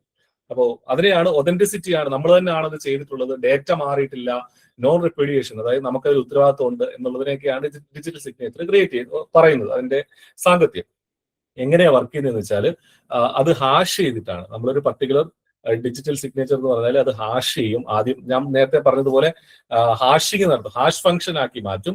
ഈ ഹാഷ് ഫംഗ്ഷന്റെ ഈ പറഞ്ഞ അൽഗോരിതത്തിന്റെ എക്സാമ്പിൾ ആണ് MD5, SHA-1, SHA-256. അത് നോക്കി വെക്കണം കേട്ടോ. അപ്പൊ ആദ്യം ഹാഷ് ഫംഗ്ഷൻ ആക്കി മാറ്റും. അതിനുശേഷം സെന്ററിന്റെ പ്രൈവറ്റ് കീ വെച്ചിട്ട് എൻക്രിപ്റ്റ് ചെയ്യും. വെരിഫയറിന്റെ പബ്ലിക് കീ വെച്ചിട്ട് അല്ലെങ്കിൽ സെന്ററിന്റെ പബ്ലിക് കീ വെച്ചിട്ട് റിസീവർ അത് വെരിഫൈ ചെയ്യും എന്നുള്ളതാണ് ഈ ഒരു ഡിജിറ്റൽ സിഗ്നേച്ചറിന്റെ ഒരു വർക്കിംഗ് മെത്തേഡ്. അത് നിങ്ങൾ പഠിച്ചില്ലെങ്കിലും കുഴപ്പമില്ല. എന്താണെങ്കിലും ഡിജിറ്റൽ സിഗ്നേച്ചർ എന്നുള്ളത് ഈ ക്രിപ്റ്റോഗ്രഫിയുടെ അണ്ടറിൽ വരുന്ന ഒരു സംഗതിയാണ്. അടുത്തൊരു ഇമ്പോർട്ടന്റ് കൺസെപ്റ്റ് ആണ് ഡിജിറ്റൽ സർട്ടിഫിക്കറ്റ്. എന്താണ് ഡിജിറ്റൽ സർട്ടിഫിക്കറ്റ് എന്ന് വെച്ചാൽ ഇലക്ട്രോണിക് ഡോക്യുമെന്റ് പ്രൂവിംഗ് ഐഡന്റിറ്റി ആണ് ഡിജിറ്റൽ സർട്ടിഫിക്കറ്റ് എന്ന് പറഞ്ഞാൽ. അതായത് ഇത് പ്രത്യേകിച്ചും ഇത് എവിടെയാണ് ബാധകമാകുന്നത് വെച്ചാൽ വെബ്സൈറ്റുകളുടെ കേസിലാണ് ഈ പറഞ്ഞ ഡിജിറ്റൽ സർട്ടിഫിക്കറ്റ് വരിക. അതായത് ആ കറക്റ്റ് വെബ്സൈറ്റ് ആണ്, ഒറിജിനൽ വെബ്സൈറ്റ് ആണ് എന്ന് നമ്മൾ മനസ്സിലാക്കുന്നത് അതിന് ഒരു ഡിജിറ്റൽ സർട്ടിഫിക്കറ്റ് ഉണ്ടെങ്കിൽ നമുക്കത് ഒറിജിനൽ വെബ്സൈറ്റ് ആണെന്ന് മനസ്സിലാക്കാൻ സാധിക്കും. ഇനി ഇത് ആരാണ് ഇഷ്യൂ ചെയ്യുന്നത്? അതിനൊരു സർട്ടിഫിക്കറ്റ് അതോറിറ്റി ഉണ്ട്. നമ്മുടെ ഡിജിറ്റൽ വേൾഡിൽ സർട്ടിഫിക്കറ്റ് അതോറിറ്റികളുണ്ട്. അതിനെ CA എന്നാണ് നമ്മൾ ഷോർട്ട് ഫോമിൽ പറയുക. അവരാണ് ഈ ഡിജിറ്റൽ സർട്ടിഫിക്കറ്റ് ഇഷ്യൂ ചെയ്യുന്നത്. അപ്പൊ ആരാണ് certificate authority? It's A trusted third party organisation. അതിന്റെ എക്സാമ്പിൾ ആണ് ലെറ്റ്സ് എൻക്രിപ്റ്റ്, DigiCert, സെക്റ്റിഗോ എന്നൊക്കെ പറയുന്ന കമ്പനികൾ. അവരൊക്കെയാണ് ട്രസ്റ്റഡ് ആയിട്ടുള്ള തേർഡ് പാർട്ടി ഓർഗനൈസേഷൻ എന്ന് പറയുന്നത്. അവരാണ് ഈ സർട്ടിഫിക്കറ്റ് ഇഷ്യൂ ചെയ്യുന്നത്. The CA acts like a digital notary that verifies a website owns its domain name. ഉദാഹരണത്തിന് നമ്മളിപ്പോ SBIയുടെ വെബ്സൈറ്റിൽ കയറുന്നു. അപ്പൊ SBIയുടെ വെബ്സൈറ്റ് SBI തന്നെ ക്രിയേറ്റ് ചെയ്തതാണെന്ന് ഇവർ സർട്ടിഫൈ ചെയ്ത് കൊടുക്കണം. മനസ്സിലായില്ലേ? ഈ ലെറ്റ്സ് എൻക്രിപ്റ്റ് അല്ലെങ്കിൽ DigiCert പോലുള്ള കമ്പനികൾ തേർഡ് പാർട്ടി ഓർഗനൈസേഷൻ സർട്ടിഫൈ ചെയ്ത് കൊടുക്കും. അവരാണ് സർട്ടിഫിക്കറ്റ് അതോറിറ്റി എന്ന് പറയുന്നത്. അങ്ങനെ സർട്ടിഫൈ ചെയ്യുന്നത് എന്തോ വെച്ചിട്ടാ? SSL അല്ലെങ്കിൽ TLS പോലുള്ള സർട്ടിഫിക്കറ്റുകൾ വെച്ചിട്ട്. അപ്പൊ എന്താണ് SSL TLS സർട്ടിഫിക്കറ്റ് എന്ന് വെച്ചാൽ these are the documents or data files created and digitally signed by the CA. CA എന്ന് വെച്ചാൽ സർട്ടിഫിക്കറ്റ് അതോറിറ്റി. അപ്പോ ഇപ്പൊ ഒരു പർട്ടിക്കുലർ നമ്മളൊരു സൈറ്റ് ഉണ്ടാക്കിയിട്ട് അത് സെക്യൂർ ആണ് അല്ലെങ്കിൽ അത് നമ്മൾ തന്നെ ഓൺ ചെയ്യുന്നതാണെന്നൊക്കെ എങ്ങനെയാണ് പറയുന്നത് വെച്ചാൽ ഈ പറഞ്ഞ ഈ തേർഡ് പാർട്ടി ഓർഗനൈസേഷനുകൾ അതിനകത്തൊരു SSL സർട്ടിഫിക്കറ്റ് ക്രിയേറ്റ് ചെയ്യും അല്ലെങ്കിൽ ഒരു TLS സർട്ടിഫിക്കറ്റ് ക്രിയേറ്റ് ചെയ്യും. ആ TLS സർട്ടിഫിക്കറ്റിൽ നമ്മുടെ വെബ്സൈറ്റിന്റെ പബ്ലിക് കീ ഉണ്ടാവും. ആ പബ്ലിക് കീ നമ്മുടെ വെബ് ബ്രൗസർ, നമ്മളിപ്പോ ഗൂഗിൾ ക്രോമിലൂടെ കയറുമ്പോൾ ഈ ഗൂഗിൾ ക്രോം വെരിഫൈ ചെയ്യും നമ്മുടെ ഈ വെബ്സൈറ്റിന്റെ സർട്ടിഫിക്കറ്റ് ഒറിജിനൽ ആണോ എന്ന്. ഗൂഗിൾ ക്രോമിന്റെ കീ വെച്ചിട്ട് അവർ വെരിഫൈ ചെയ്യും. ഒറിജിനൽ ആണെങ്കിൽ അവരെന്ത് HTTPS എന്നുള്ള രീതിയിൽ നമുക്ക് കണക്ഷൻ അവിടെ തരും. അങ്ങനെയാണ് സംഭവിക്കുക. അപ്പോൾ SSL നിങ്ങൾക്ക് കണ്ടിട്ടുണ്ടാവും. SSL TLS സർട്ടിഫിക്കറ്റ് എന്നൊക്കെ നമ്മുടെ സിസ്റ്റത്തിലും ഇന്റർനെറ്റൊക്കെ യൂസ് ചെയ്യുമ്പോൾ യൂഷ്വലി കാണാറുള്ളതാണ്. അപ്പൊ SSLന്റെ ഫുൾ ഫോം ഒന്ന് അറിഞ്ഞിരിക്കുക, സെക്യൂർ സോക്കറ്റ് ലെയർ. അതാണ് SSLന്റെ ഫുൾ ഫോം. TLSന്റെ ഫുൾ ഫോം എന്ന് പറഞ്ഞാൽ ട്രാൻസ്പോർട്ട് ലെയർ സെക്യൂരിറ്റി. അപ്പൊ ഇത് രണ്ടും SSL എന്ന് പറഞ്ഞാലും TLS എന്ന് പറഞ്ഞാലും സർട്ടിഫിക്കറ്റുകളാണ്. എന്താണ് സർട്ടിഫിക്കറ്റ്? ഒരു വെബ്സൈറ്റിന്റെ ഐഡന്റിറ്റി തെളിയിക്കുന്ന സംഗതിയാണ് സർട്ടിഫിക്കറ്റ്. അത് വെറും സർട്ടിഫിക്കറ്റ് അല്ല, ഡിജിറ്റൽ സർട്ടിഫിക്കറ്റ് ആണ്. അത് ആരാണ് ഇഷ്യൂ ചെയ്യുന്നത്? സർട്ടിഫിക്കറ്റ് അതോറിറ്റിയാണ് ഇഷ്യൂ ചെയ്യുന്നത്. സർട്ടിഫിക്കറ്റ് അതോറിറ്റി എന്തായിട്ട് ആക്ട് ചെയ്യുന്നു? അതൊരു ഡിജിറ്റൽ നോട്ടറിയാണ്. നമ്മുടെ നാട്ടിലെ നോട്ടറികളാണല്ലോ വെരിഫൈ. നമ്മൾ 10ാം ക്ലാസ്സിന്റെ സർട്ടിഫിക്കറ്റ് അറ്റസ്റ്റ് ചെയ്യുക, നോട്ടറിയെ കൊണ്ട് അറ്റസ്റ്റ് ചെയ്യുക എന്ന് പറഞ്ഞാൽ അവരെന്താ പറയുന്നത്? എന്താ അവർ ചെയ്തു തരുന്നത്? ഇയാളുടെ സർട്ടിഫിക്കറ്റ് ഒറിജിനൽ ആണെന്ന് ഞാൻ അറ്റസ്റ്റ് ചെയ്യുന്നു. കാരണം നോട്ടറിക്ക് അതിനുള്ള അധികാരമുണ്ട് അല്ലെ. അപ്പൊ അതേപോലെ ഈ ഡിജിറ്റൽ വേൾഡിലുള്ള സർട്ടിഫിക്കറ്റ് അതോറിറ്റികൾക്ക് അങ്ങനെ അറ്റസ്റ്റ് ചെയ്ത് അല്ലെങ്കിൽ അങ്ങനെ വെരിഫൈ ചെയ്ത് തരാൻ സാധിക്കും. വെബ്സൈറ്റുകളെ വെരിഫൈ ചെയ്ത് തരാൻ സാധിക്കും. അപ്പോൾ ഇവിടെ നമ്മൾ പഠിച്ചിരിക്കേണ്ടത് SSL എന്താണ്, TLS എന്താണ്, അതിന്റെ ഫുൾ ഫോം അറിഞ്ഞിരിക്കുക. ഇതൊക്കെ സർട്ടിഫിക്കറ്റുകളുമായി ബന്ധപ്പെട്ടാണ് എന്ന് അറിഞ്ഞിരിക്കുക. ഒരു വെബ്സൈറ്റിന്റെ ഐഡന്റിറ്റി കറക്റ്റ് ആണെന്ന് വെരിഫൈ ചെയ്യുന്ന സംഗതിയാണ് സർട്ടിഫിക്കറ്റ് എന്ന് അറിഞ്ഞിരിക്കുക. എന്നിട്ട് ഈ സർട്ടിഫിക്കറ്റ് അതോറിറ്റിയുടെ example let's go, let's encrypt, DigiCert, Sectigo എന്നൊക്കെ ഉള്ളതൊന്ന് നോക്കി വെച്ചേക്കുക. ഓക്കെ. HTTPS എന്താണത്? HTTPS എന്നുള്ളത് അതും ഈ പറഞ്ഞ എന്താണ്, ഒരു സെക്യൂർ കണക്ഷൻ ആണ് അല്ലെ. HTTP മാത്രമേ ഉള്ളെങ്കിൽ അത് അൺസെക്യൂർഡും. നമ്മളിപ്പോ ഏതെങ്കിലും വെബ്സൈറ്റിൽ കയറുമ്പോൾ അതിന്റെ വെബ് അഡ്രസ്സിൽ HTTP എന്ന് മാത്രമേ ഉള്ളെങ്കിൽ അത് അൺസെക്യൂർഡ് ആണ്. അതേസമയം HTTPS എന്നുണ്ടെങ്കിൽ അത് സെക്യൂർഡ് ആണ്. അതെങ്ങനെയാണത് വെരിഫൈ, എങ്ങനെയാണ് ഈ HTTPS എന്ന് വരുന്നത്? ഞാൻ നേരത്തെ പറഞ്ഞതുപോലെ this is simply the secure protocol use to transfer data over the internet made possible because the server has an SSL TLS certificate issued by a trusted CA. അപ്പൊ നമ്മൾ HTTPS ഉള്ള ഒരു വെബ്സൈറ്റിലാണ്, ആ വെബ് അഡ്രസ് അങ്ങനെയാണ് കാണുന്നെങ്കിൽ നമ്മൾ മനസ്സിലാക്കിക്കൊള്ളുക, ആ വെബ്സൈറ്റിന് ഒരു SSL സർട്ടിഫിക്കറ്റ് ഉണ്ട്, അല്ലെങ്കിൽ ഒരു TLS സർട്ടിഫിക്കറ്റ് ഉണ്ട്. ആ TLS സർട്ടിഫിക്കറ്റിൽ എന്താ പറയുന്നത്? ഈ വെബ്സൈറ്റ് എന്ന് പറഞ്ഞാൽ ഒറിജിനൽ വെബ്സൈറ്റ് തന്നെയാണ്. ഇതിനകത്ത് നിങ്ങൾ പേടിക്കാനൊന്നുമില്ല, ഒറിജിനൽ വെബ്സൈറ്റ് ആണ്. അതിന്റെ രേഖയൊക്കെ എന്റെ ഉണ്ട്, ഈ സർട്ടിഫിക്കറ്റിൽ ഉണ്ട്, അതിന്റെ പബ്ലിക് ഈ സർട്ടിഫിക്കറ്റിൽ ഉണ്ട് എന്നുള്ളതാണ് അതിന്റെ അർത്ഥം. അങ്ങനെയാണ് HTTPS അവിടെ എസ്റ്റാബ്ലിഷ് ആവുന്നത്. Your web browser has A built in list of trusted CAs. When a website presents its certificate, your browser verifies the CA signature. അപ്പോൾ അതായത് എല്ലാ വെബ്സൈറ്റും ലോഡ് ആകുമ്പോൾ ആ വെബ്സൈറ്റ് ഗൂഗിൾ ക്രോമിനോട് പറയും, എന്റെ സർട്ടിഫിക്കറ്റ് കണ്ടോ? അപ്പോ ഗൂഗിൾ ക്രോം അതിൽ വെരിഫൈ ചെയ്യും CAയുടെ ഒറിജിനൽ സിഗ്നേച്ചർ തന്നെയാണോ ഉള്ളത് എന്നുള്ളത്. അങ്ങനെ ആണെങ്കിൽ അവർ HTTPS എന്ന് നമ്മളെ കാണിക്കും, അല്ലെ അങ്ങനെയുള്ള കണക്ഷൻ എസ്റ്റാബ്ലിഷ് ചെയ്യും. Once verified, your browser and web server establish a secure HTTPS connection. ഇനി ഈ ക്രിപ്റ്റോഗ്രഫി ഇങ്ങനെയൊക്കെ ചെയ്താലും ക്രിപ്റ്റോഗ്രഫി അറ്റാക്ക് ചെയ്യാം അല്ലെ. ക്രിപ്റ്റോഗ്രഫിക് അറ്റാക്സ്, ക്രിപ്റ്റോഗ്രഫിയിൽ നുഴഞ്ഞു കയറാനായിട്ട് ചില ബിരുദന്മാർ ശ്രമിക്കും. പല രീതിയിലുള്ള അറ്റാക്കുകൾ ഉണ്ട്. ഒന്നാമത്തത് ബ്രൂട്ട് ഫോഴ്സ് അറ്റാക്ക് എന്ന് പറഞ്ഞാൽ എന്താ? ആ ഒരു വാക്കിൽ തന്നെ ഉണ്ടല്ലേ, ബ്രൂട്ട് ഫോഴ്സ്, ബ്രൂട്ടൽ ആയിട്ടുള്ള അറ്റാക്കാണ്. ട്രൈയിങ് ഓൾ പോസിബിൾ കീസ്, അതായത് റാൻഡമായിട്ട് പല പല കീകൾ യൂസ് ചെയ്ത് എങ്ങനെയെങ്കിലും ആ സിസ്റ്റത്തിലേക്ക് നുഴഞ്ഞു കയറാൻ നോക്കുന്നതിനെയാണ് ബ്രൂട്ട് ഫോഴ്സ് അറ്റാക്ക് നമ്മൾ പറയുക. രണ്ടാമത് man in the middle attack, അതായത് ഈ കമ്മ്യൂണിക്കേഷന്റെ ഇടയ്ക്ക് എവിടെയെങ്കിലും ഇന്റർസെപ്റ്റ് ചെയ്ത്, അതായത് ക്രിപ്റ്റോഗ്രഫി കമ്മ്യൂണിക്കേഷൻ ഒരു എൻക്രിപ്ഷൻ നടക്കണം, ഒരു ഡീക്രിപ്ഷൻ നടക്കണം, അതിന്റെ ഇടയ്ക്ക് എങ്ങനെയെങ്കിലും ഇന്റർഫിയർ ചെയ്ത് കയറി വരുന്നതിനെയാണ് നമ്മൾ man in the middle attack എന്ന് പറയുക. പിന്നെ ഡിക്ഷണറി അറ്റാക്ക്, അതെന്താ? കോമൺ ആയിട്ടുള്ള കുറെ പാസ്വേഡുകൾ വെറുതെ ട്രൈ ചെയ്ത് യൂസ് ചെയ്ത് അറ്റാക്കിനെ ഡിക്ഷണറി അറ്റാക്ക് എന്ന് പറയുക. റീപ്ലേ അറ്റാക്ക് എന്ന് വെച്ചാൽ ക്യാപ്ചേർഡ് ഡേറ്റ റീട്രാൻസ്മിറ്റഡ്, അതായത് ഡേറ്റ എങ്ങനെയെങ്കിലും ക്യാപ്ചർ ചെയ്ത് അത് റീട്രാൻസ്മിറ്റ് ചെയ്ത് എങ്ങനെയെങ്കിലും നുഴഞ്ഞു കയറുന്നതിനെയാണ് റീപ്ലേ അറ്റാക്ക് എന്നുള്ളത്. അപ്പൊ ഈ 4 തരത്തിലുള്ള ക്രിപ്റ്റോഗ്രഫിക് അറ്റാക്കുകൾ പ്രധാനമായിട്ട് നടക്കാറുണ്ട്. അപ്പൊ man in the middle attack ഒക്കെ നോക്കി വെച്ചേക്കുക. അതിന് എന്താണ് അതുകൊണ്ട് ഉദ്ദേശിക്കുന്നത്, ബ്രൂട്ട് ഫോഴ്സ് അറ്റാക്ക് എന്താണെന്നൊക്കെ നോക്കി വെച്ചേക്കുക. അടുത്തതാണ് ആക്സസ് കൺട്രോൾ. ഇതൊക്കെ സെക്യൂരിറ്റിയുമായി ബന്ധപ്പെട്ട, ഇൻഫർമേഷൻ സെക്യൂരിറ്റിയുമായി ബന്ധപ്പെട്ടുള്ള കാര്യങ്ങൾ നമ്മൾ പറഞ്ഞു വന്നത്. ക്രിപ്റ്റോഗ്രഫി ആണ് തൊട്ട് മുന്നേ വരെ പറഞ്ഞു നിർത്തിയത്. അടുത്തതാണ് ആക്സസ് കൺട്രോൾ. ആക്സസ് കൺട്രോൾ എന്ന് പറഞ്ഞാൽ എന്താ? Access control restricts unauthorised access to resources, അതായത് നമ്മുടെ സിസ്റ്റത്തിലേക്കോ അല്ലെങ്കിൽ റിസോഴ്സുകളിലേക്കോ ഉള്ള അൺഓതറൈസ്ഡ് ആയിട്ടുള്ള ആക്സസ് തടയുന്നതിനെയാണ് ആക്സസ് കൺട്രോൾ എന്ന് പറയുക. 3 തരത്തിലുള്ള ആക്സസ് കൺട്രോളുകളുണ്ട്. അതാണ് ഇവിടെ നോക്കേണ്ടത്. അതിന്റെ ഫുൾ ഫോം ആണ് നോക്കേണ്ടത്. ഒന്നാമത്തെ DAC. DAC എന്ന് വെച്ചാൽ ഡിസ്ക്രിഷണറി ആക്സസ് കൺട്രോൾ, അതായത് ഓണർ ആണ് ഫുൾ ആക്സസ് കൺട്രോൾ ചെയ്യുന്നത്. എന്റെ സിസ്റ്റത്തിലോട്ട് കയറണമെന്ന് ഞാൻ തീരുമാനിക്കും. അതിനെയാണ് DAC എന്ന് പറയുക, ഡിസ്ക്രിഷണറി ആക്സസ് കൺട്രോൾ.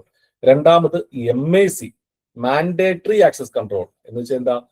പല തരത്തിലുള്ള സെക്യൂരിറ്റി ലെവലുകൾ വെച്ചിട്ട് നമ്മൾ ആക്സസ് കൺട്രോൾ ചെയ്യുന്നതിനെയാണ് MAC കൺട്രോൾ എന്ന് പറയുക. അടുത്തതാണ് RBAC.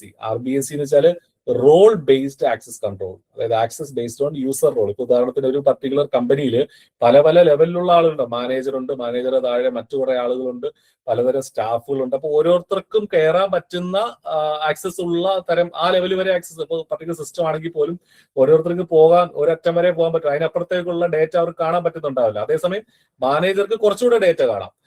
അതേസമയം ഹെഡിന്, ഇപ്പൊ COEക്ക് ഫുൾ ഡേറ്റ കാണാം. അപ്പൊ അങ്ങനെ പല ലെവലിലുള്ള യൂസറിന്റെ റോൾ അനുസരിച്ച് നമ്മൾ കൺട്രോൾ ചെയ്ത് വെക്കുന്നതിനാണ് RBAC അല്ലെങ്കിൽ റോൾ ബേസ്ഡ് ആക്സസ് കൺട്രോൾ എന്ന് നമ്മൾ പറയാം. അപ്പൊ 3 തരത്തിലുള്ള ആക്സസ് കൺട്രോൾ ഉണ്ട്: DAC, MAC, RBAC. DAC എന്ന് വെച്ചാൽ ഡിസ്ക്രിഷണറി ആക്സസ് കൺട്രോൾ, MAC എന്ന് വെച്ചാൽ mandatory access control access, RBAC എന്ന് വെച്ചാൽ റോൾ ബേസ്ഡ് ആക്സസ് കൺട്രോൾ. ഈ ഷോർട്ട് ഫോമുകൾ അറിഞ്ഞിരിക്കുക എന്നുള്ളതാണ് ഇമ്പോർട്ടന്റ്.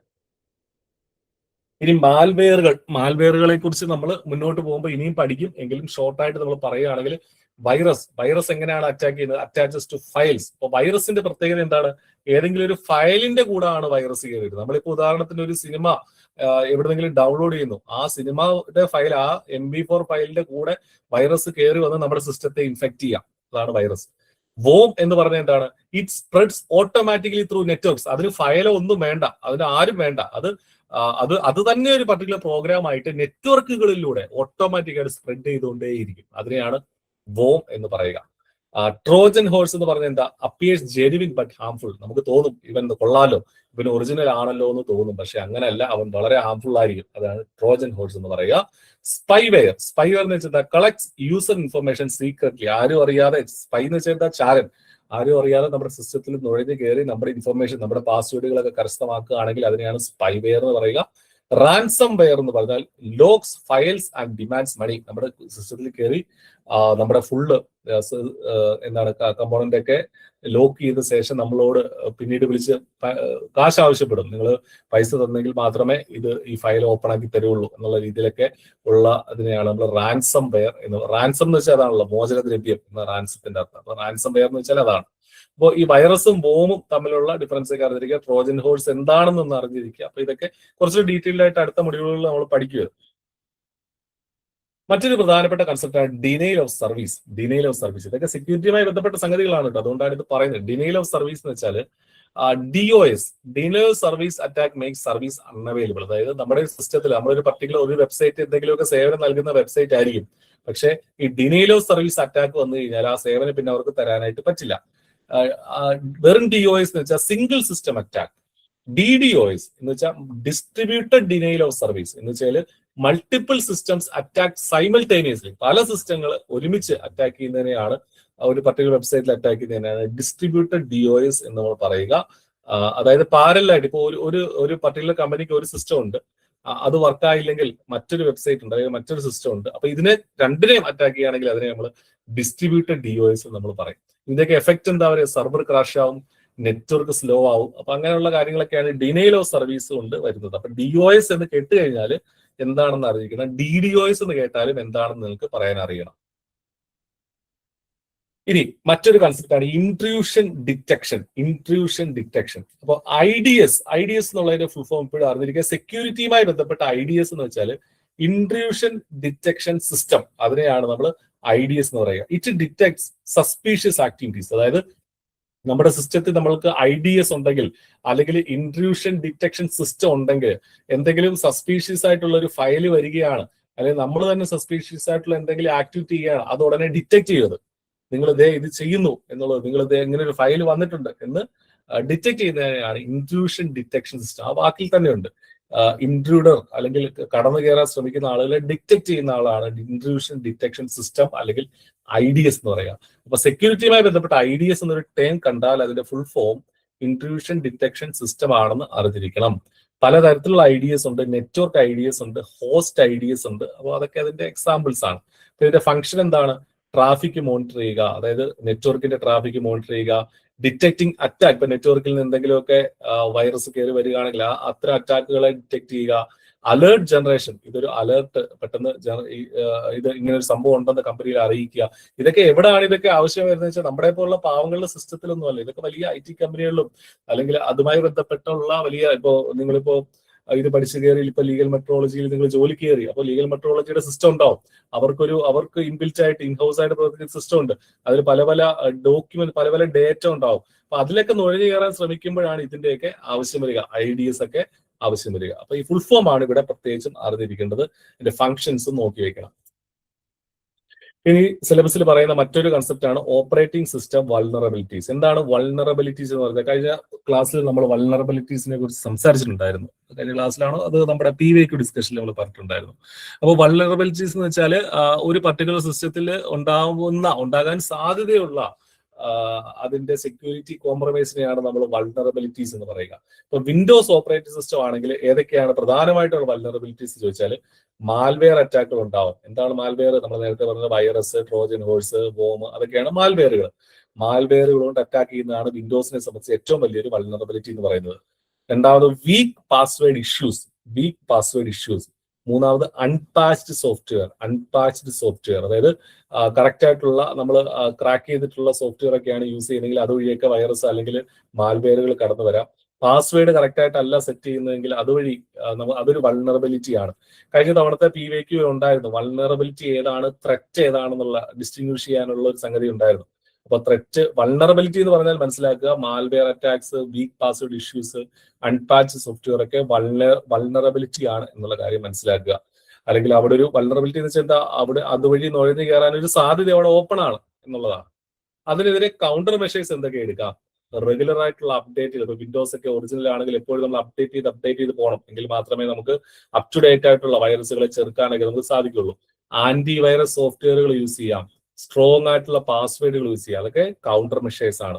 ഇപ്പൊ വിൻഡോസ് ഓപ്പറേറ്റിംഗ് സിസ്റ്റത്തിലെ വൾണറബിലിറ്റീസും പ്രധാനപ്പെട്ട വൾണറബിലിറ്റീസും അതിന് എടുക്കാൻ സാധിക്കുന്ന പ്രധാനപ്പെട്ട കൗണ്ടർ മെഷേഴ്സും ആണ് നമ്മളിവിടെ പറഞ്ഞത്. ഇനി ലിനക്സ് ആണെങ്കിലോ, ലിനക്സിൽ ഈ പറഞ്ഞതുപോലെ മാൽവെയറുകളുടെ അത്ര വലിയ പ്രശ്നമില്ല. കാരണം എന്താ, ലിനക്സ് ഒരു ഓപ്പൺ സോഴ്സ് സോഫ്റ്റ്വെയർ ആണ് അല്ലെ. അതിന്റെ സോഴ്സ് കോഡ് ഓപ്പൺ ആണ്. എല്ലാ വിദഗ്ധരും എപ്പോഴും ചെക്ക് ചെയ്യുകയും അതനുസരിച്ചുള്ള പുതിയ അറ്റാക്കുകൾ അനുസരിച്ചുള്ള ഈ സോഴ്സ് കോഡിൽ മാറ്റം വരുത്തിക്കൊണ്ടിരിക്കുകയും ചെയ്യുന്നുണ്ട്. അതുകൊണ്ട് ലിനക്സ് കുറച്ചുകൂടെ സേഫ് ആണ്.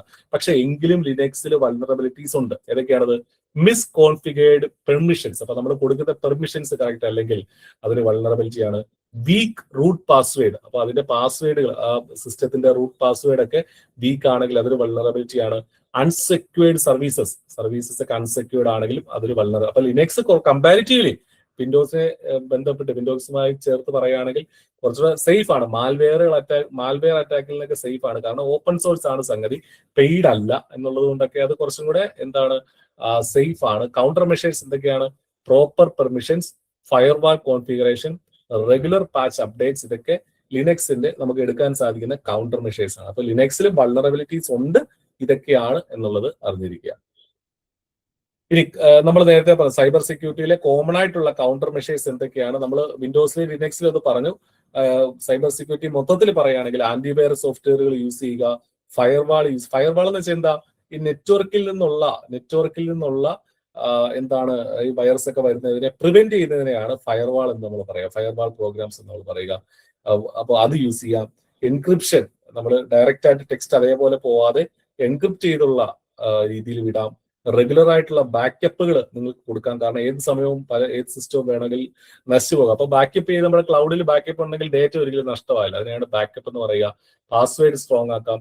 സെക്യൂരിറ്റി അപ്ഡേറ്റ്സ് ഉണ്ടോ എന്നുള്ളത് നോക്കി അത് ചെയ്യാം. യൂസർ അവയർനെസ് ട്രെയിനിങ്, അതായത് നമ്മളൊരു പർട്ടിക്കുലർ കമ്പനിയിലേക്ക് യൂസ് ചെയ്യുന്ന സിസ്റ്റം ആണെങ്കിൽ എല്ലാ യൂസേഴ്സിനും അതുമായി ബന്ധപ്പെട്ട അവയർനെസ് ഒക്കെ കൊടുക്കാൻ സാധിക്കും. അപ്പൊ ഇതൊക്കെയാണ് എന്തെന്ന് പറയുന്നത് സൈബർ സെക്യൂരിറ്റിയിലെ കൗണ്ടർ മെഷേഴ്സ് എന്ന് പറയുന്നത്. അപ്പൊ ഇത് ഇത്രയും കാര്യങ്ങളാണ് പ്രധാനമായിട്ടും ഈ ഒരു ഭാഗത്ത് നമുക്ക് ഇമ്പോർട്ടന്റ് ആയിട്ടുള്ള കുറച്ച് കൺസെപ്റ്റുകൾ നമ്മൾ പറഞ്ഞത് കേട്ടോ. കൂടുതൽ വിവരങ്ങൾ നമ്മുടെ കോഴ്സിലുണ്ട്, എങ്കിലും ഇമ്പോർട്ടന്റ് ആയിട്ടുള്ള ഈ കൺസെപ്റ്റുകളും പോയിന്റുകളും നിങ്ങൾ നോട്ട് ചെയ്ത് വെക്കേണ്ടതായിട്ടുണ്ട്. ഇനി കുറച്ച് ചോദ്യങ്ങളിലേക്ക് നമുക്ക് പോകാം. ആദ്യത്തെ ചോദ്യം, which protocol is commonly used for secure authentication over networks? FTP, HTTP, Kerberos, HTTPS. Option പറയാമോ? ആൻസർ പറയാമോ എല്ലാവരും? ശ്രുതി സി പറയുന്നുണ്ട്. വേറെ ആർക്കും ആൻസർ ഇല്ലേ? ആൻസേഴ്സ് പറയൂ കുട്ടികളെ. ഡി പറയുന്നുണ്ട്. ഏതായിട്ട് കറക്റ്റ് ആൻസർ? ഡി പറയുന്നുണ്ട്. ഡി HTTPS അല്ലെ? HTTPS.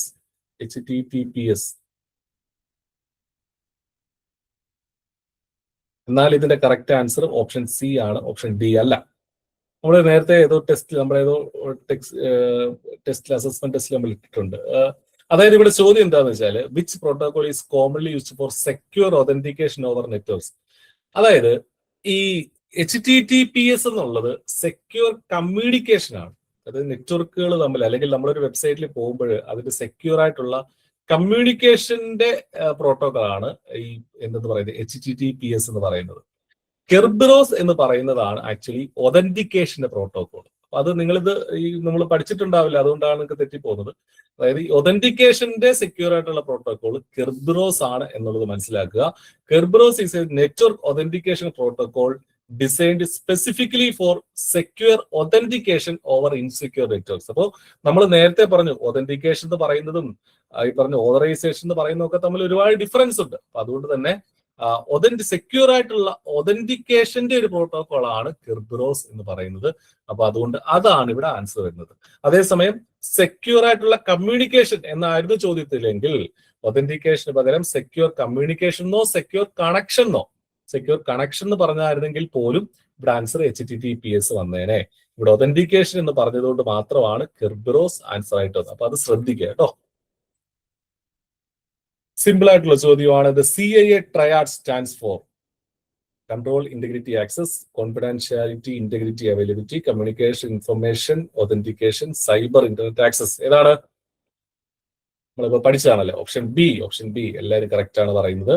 Confidentiality, integrity, availability. അതിൽ ഇന്റഗ്രിറ്റി എന്ന് വെച്ചാൽ എന്താണ്? ഡേറ്റയുടെ ഇന്റഗ്രിറ്റി ആണ്. ഡേറ്റ മാറിപ്പോവാതെ ഉള്ള ഇന്റഗ്രിറ്റി ആണ് നമ്മൾ ഉദ്ദേശിക്കുന്നത്. So confidentiality, integrity, availability is termed as CIA triad. IDS is used to prevent all attacks, detect suspicious activities, encrypt data, store data. ഏതാണ് കറക്റ്റ്? എന്താണ് IDSന്റെ ഫുൾ ഫോം? IDSന്റെ ഫുൾ ഫോം ഒന്ന് type ചെയ്തേ മക്കളെ. B പറയുന്നുണ്ട് എല്ലാരും. ബി പറയുന്നുണ്ട്. Detect suspicious activities എന്ന് പറയുന്നുണ്ട്.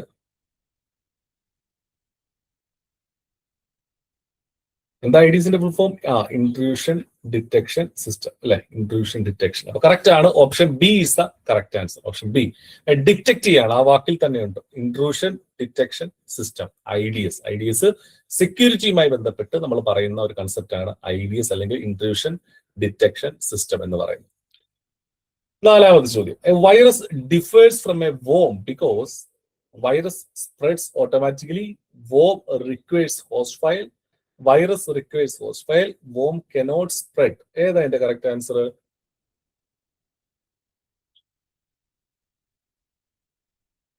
സി ആണ് അല്ലെ. Virus requires host file. മറ്റെല്ലാം എന്താ പറഞ്ഞിരിക്കുന്നത്? Virus spreads automatically. അത് ആർക്ക് ബാധകമാകുന്നത്? ഓട്ടോമാറ്റിക് ആയിട്ട് ആരാ സ്പ്രെഡ് ആവുന്നത്? വൈറസ് അല്ല, വോം ആണ് സ്പ്രെഡ് ആവുന്നത് അല്ലെ. വോം ആണ് സ്പ്രെഡ് ആവുന്നത്. അപ്പൊ ഓപ്ഷൻ എ തെറ്റാണ്. ഓപ്ഷൻ ബി എന്താ പറയുന്നത്? Worm requires host file. വോമിന് ഹോസ്റ്റ് ഫയൽ ഒന്നും വേണ്ട, അത് നെറ്റ്വർക്കിൽ കൂടെ തന്നെ സ്പ്രെഡായി പോകും, ഓട്ടോമാറ്റിക്കായിട്ട് സ്പ്രെഡ് ആവും. അപ്പൊ ഓപ്ഷൻ ബിയും തെറ്റാണ്. ഓപ്ഷൻ ഡി എന്താ പറയുന്നത്? Worm cannot spread. ഒരിക്കലും ശരിയല്ല, വോം എപ്പോഴും സ്പ്രെഡ് ആയിക്കൊണ്ടേയിരിക്കും. അപ്പൊ ഇവിടെ ശരിയായിട്ടുള്ള ഒരേ ഒരു സ്റ്റേറ്റ്മെന്റ് അല്ലെങ്കിൽ ഒരേ ഒരു ലൈൻ എന്ന് പറയുന്നത് ഓപ്ഷൻ സി ആണ്. Virus requires host file. വൈറസിന് എപ്പോഴും ഒരു ഹോസ്റ്റ് ഫയൽ ഇവിടെ ഉണ്ടാവണം. Option C is the correct answer. അഞ്ചാമത്തത്. Linux systems are generally considered more secure because no vulnerabilities exist. Open source nature allows review. No users, no internet. ഏതാണ് correct answer? Option B ആണല്ലേ.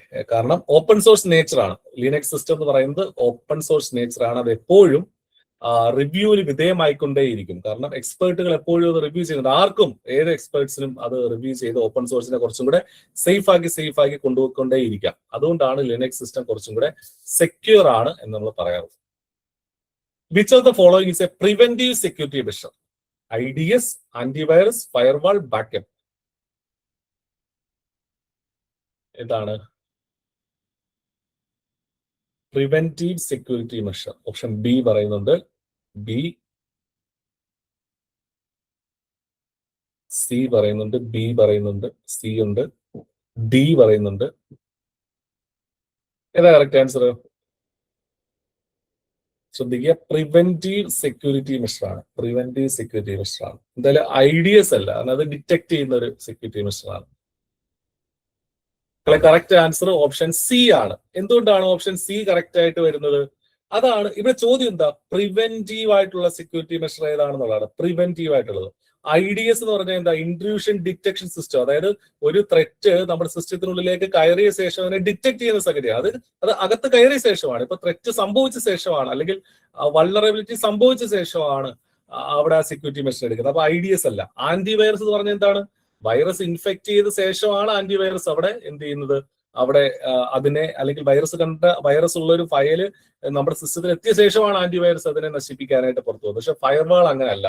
Firewall നെറ്റ്വർക്കിൽ നിന്നുള്ള എന്തെങ്കിലും threat ഉണ്ടെങ്കിൽ അതിനെ നേരത്തെ തന്നെ ബ്ലോക്ക് ചെയ്ത് വെക്കുന്നതിനെയാണ് നമ്മൾ ഫയർവാൾ. അത്തരം പ്രോഗ്രാമുകളാണ് ഫയർവാൾ എന്ന് പറയുന്നത്. അപ്പോൾ ഇവിടെ സി ആണ് പ്രിവെൻഷൻ എന്നുള്ള കേസിൽ സി ആണ് കുറച്ചും കൂടെ ആക്യുറേറ്റ് ആയിട്ട് വരിക. ബാക്കപ്പ് ഓപ്ഷൻ ഡിയും വേണമെങ്കിൽ നമുക്ക് പറയാം, കാരണം നേരത്തെ തന്നെ നമ്മൾ ഡേറ്റ നഷ്ടപ്പെട്ട് പോകാതിരിക്കാനായിട്ട് നമ്മൾ ബാക്കപ്പ് ചെയ്ത് വെക്കുന്നതിനാണ് ബാക്കപ്പ് എന്ന് പറയുക. പക്ഷെ സ്റ്റിൽ ഒരു സെക്യൂരിറ്റി മെഷർ എന്ന് പറയുമ്പോൾ നമുക്ക് പെട്ടെന്ന്, അല്ലെങ്കിൽ സെക്യൂരിറ്റി മെഷർ കുറച്ചുകൂടെ ആക്യുറേറ്റ് ആയിട്ട് നമുക്ക് പറയാൻ പറ്റുന്നത് ഫയർവാൾ ആണ്. അതുകൊണ്ടാണ് ഓപ്ഷൻ സി ഫയർവാൾ അവിടെ വരുന്നത്. Firewall monitors network traffic, blocks unauthorised access, prevents malicious communication. അതൊക്കെ ഫയർവാളിന്റെ ചുമതലയാണ്. അപ്പൊ അതുകൊണ്ടാണ് അത് ആൻസർ ആയിട്ട് വരുന്നത് കേട്ടോ. ബാക്കപ്പ് ഒരു സെക്യൂരിറ്റി മെഷർ എന്ന് നമ്മൾ അങ്ങനെ പറയാറില്ല. സെക്യൂരിറ്റി മെഷർ എന്ന് നമ്മൾ പറയാറില്ല. അതൊരു കൗണ്ടർ മെഷർ ആണ്. എന്താണ്, ഡേറ്റ നഷ്ടപ്പെട്ടു പോകാതിരിക്കാനുള്ള ഒരു കൗണ്ടർ മെഷർ ആണ് എന്ന് നമ്മൾ പറയും. Which of the following is A common Windows vulnerability? Open source kernel, registry attacks, shell scripting, package manager Bugs. ഏതാണ് മക്കളെ ഇതിന്റെ ആൻസർ?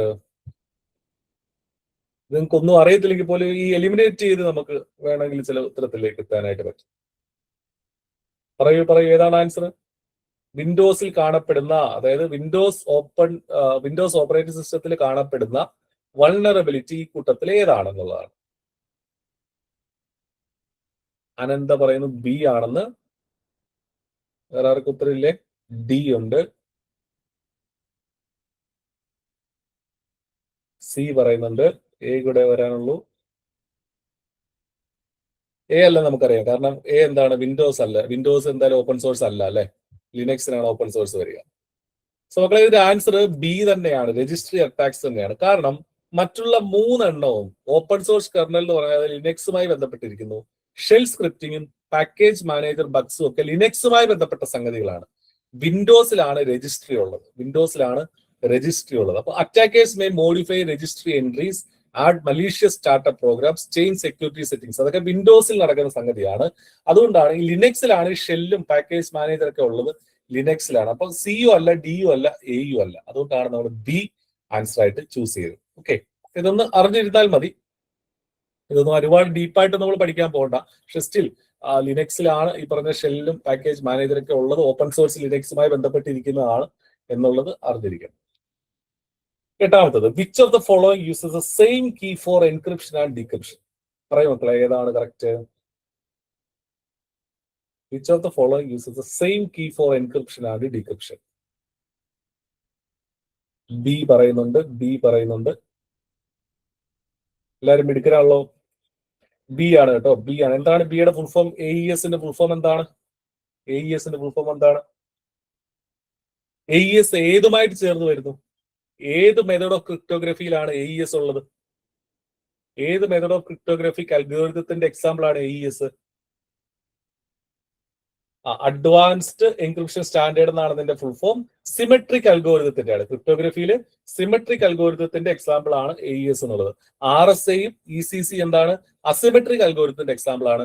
ഡിജിറ്റൽ സിഗ്നേച്ചർ ആണെങ്കിലും സെയിം കീ അല്ല യൂസ് ചെയ്യുന്നത്. ഡിജിറ്റൽ സിഗ്നേച്ചറിലും ഡിഫറെന്റ് കീ ആണ് എൻക്രിപ്ഷനും ഡീക്രിപ്ഷനും വേണ്ടിയിട്ട് നമ്മൾ യൂസ് ചെയ്യുന്നത് മനസ്സിലാക്കുക. അപ്പൊ AES ആണ് അതിന്റെ ഫുൾ ഫോം, ഇമ്പോർട്ടന്റ് ആണ്. അഡ്വാൻസ്ഡ് എൻക്രിപ്ഷൻ സ്റ്റാൻഡേർഡ് എന്നുള്ളത്. നമ്മൾ അവിടെ പഠിച്ച DES-നേക്കാളും കുറച്ചും കൂടെ അഡ്വാൻസ്ഡ് ആണ് കേട്ടോ. ഇപ്പൊ DES യൂസ് ചെയ്യാറില്ല, AES ആണ് യൂസ് ചെയ്യാറുള്ളത്. 9ാമത്തെ ചോദ്യം, which of the following is faster? Asymmetric encryption, symmetric encryption, digital signature, hashing. Faster ഏതാണ്? ഫാസ്റ്റർ അസിമെട്രിക് ആണോ, സിമെട്രിക് ആണോ? ബി ആണ് അല്ലെ. ഓപ്ഷൻ ബി ആണ് കറക്റ്റ് ആൻസർ. കാരണം സിമെട്രിക് എൻക്രിപ്ഷൻ ആണ് വളരെ വേഗത്തിൽ നമുക്ക് ചെയ്യാൻ പറ്റുന്ന, ഫാസ്റ്റർ ആണ്. ലാർജ് ഡേറ്റ ഉള്ളപ്പോൾ നമുക്ക് സിമെട്രിക് എൻക്രിപ്ഷൻ ഉപയോഗിച്ചിട്ട് അത് പെട്ടെന്ന് തന്നെ നടത്തി എടുക്കാനായിട്ട് സാധിക്കും. പക്ഷെ കൂടുതൽ സെക്യൂർ ഏതാണ്? അസിമെട്രിക് എൻക്രിപ്ഷൻ ആണ് എന്നുള്ളത് മനസ്സിലാക്കുക. ഈ ഡിജിറ്റൽ സിഗ്നേച്ചറും ഹാഷിങ്ങും ഒക്കെ ശരിക്കും അസിമെട്രിക് എൻക്രിപ്ഷന്റെ എക്സാമ്പിൾസ് തന്നെ ആണ് കേട്ടോ. Which of the following is a one-way function? Encryption, decryption, hashing, compression. Hashing. Correct ആണ് ഹാഷിംഗ്. ഓപ്ഷൻ സി ഹാഷിംഗ് ആണ് കറക്റ്റ് ആയിട്ടുള്ളത്. ഓപ്ഷൻ സി ഹാഷിംഗ് ആണ് കറക്റ്റ് ആയിട്ടുള്ള ആൻസർ. സോ ഓപ്ഷൻ സി ആണ് ഇതിന്റെ കറക്റ്റ് ആയിട്ടുള്ള ആൻസർ കേട്ടോ. 11. The output of a hash function is called. Output of a hash function is called. നമ്മളത് പഠിച്ചില്ലെന്നോ അല്ലേ? പക്ഷെ നിങ്ങൾക്ക് വേണമെങ്കിൽ ഈ ഓപ്ഷൻ എലിമിനേറ്റ് ചെയ്ത് ആൻസറിലേക്ക് എത്താനായിട്ട് പറ്റും. ബി പറയുന്നുണ്ട്.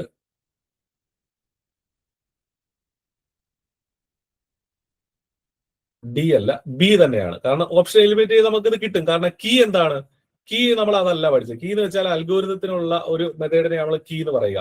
പ്ലെയിൻ ടെക്സ്റ്റ് എന്ന് പറഞ്ഞാൽ നമ്മുടെ റീഡബിൾ ഫോർമാറ്റുള്ള ടെക്സ്റ്റിനെയാണ് പ്ലെയിൻ ടെക്സ്റ്റ് എന്ന് പറയുക. സൈഫർ എന്ന് വെച്ചാൽ എന്താ? സൈഫർ എന്ന് വെച്ചാൽ ഈ പറഞ്ഞ എന്താണ് ക്രിപ്റ്റോഗ്രഫിക് അൽഗോരിതത്തെയാണ് നമ്മൾ സൈഫർ എന്ന് പറയുക.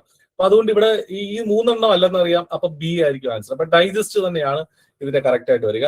ഹാഷ് ഫംഗ്ഷന്റെ ഔട്ട്പുട്ടിനെ നമ്മൾ ഡൈജസ്റ്റ് എന്ന് പറയട്ടെ. അത് എവിടെയെങ്കിലും ഒന്ന് നിങ്ങളുടെ നോട്ട്ബുക്കിൽ നോട്ട് ചെയ്ത് വെച്ചേക്കാം. ഹാഷ് ഫംഗ്ഷന്റെ ഔട്ട്പുട്ടിനെ നമ്മൾ ഡൈജസ്റ്റ് എന്നാണ് നമ്മൾ പറയുക. 12ാമത്തെ ചോദ്യം. Which property prevents denial of sending A message? Integrity, confidentiality, non repudiation, availability. ഏതാണ് കറക്റ്റ് ആൻസർ? ബി പറയുന്നുണ്ട്, സി പറയുന്നുണ്ട്. നമ്മൾ പഠിച്ചതാ, ഇപ്പൊ പഠിച്ചതാ. കറക്റ്റ് ഉത്തരം ഏതാ? സി ആണ് മക്കളെ കറക്റ്റ് ഉത്തരം. C, non repudiation. നമ്മൾ പഠിച്ചതല്ലേ ഇത്? നമ്മളിത് എന്താണ് നമ്മുടെ നമ്മൾ മുമ്പേ നോൺ റെപ്യൂഡിയേഷൻ എന്ന് വെച്ചാൽ എന്താണ് നമ്മൾ കണ്ടു. നമ്മളിപ്പോ എന്തെങ്കിലും ഒരു ഫംഗ്ഷൻ അല്ലെങ്കിൽ എന്തെങ്കിലും ഒരു പ്രവർത്തനം നമ്മൾ സിസ്റ്റത്തിൽ നടത്തിയാൽ അത് നമ്മളാണ് നടത്തിയെന്നുള്ള തെളിവ് അവിടെ കിടക്കുന്നതിനാണ് നോൺ റെപ്യൂഡിയേഷൻ. നമുക്കത് നിഷേധിക്കാൻ പറ്റില്ല.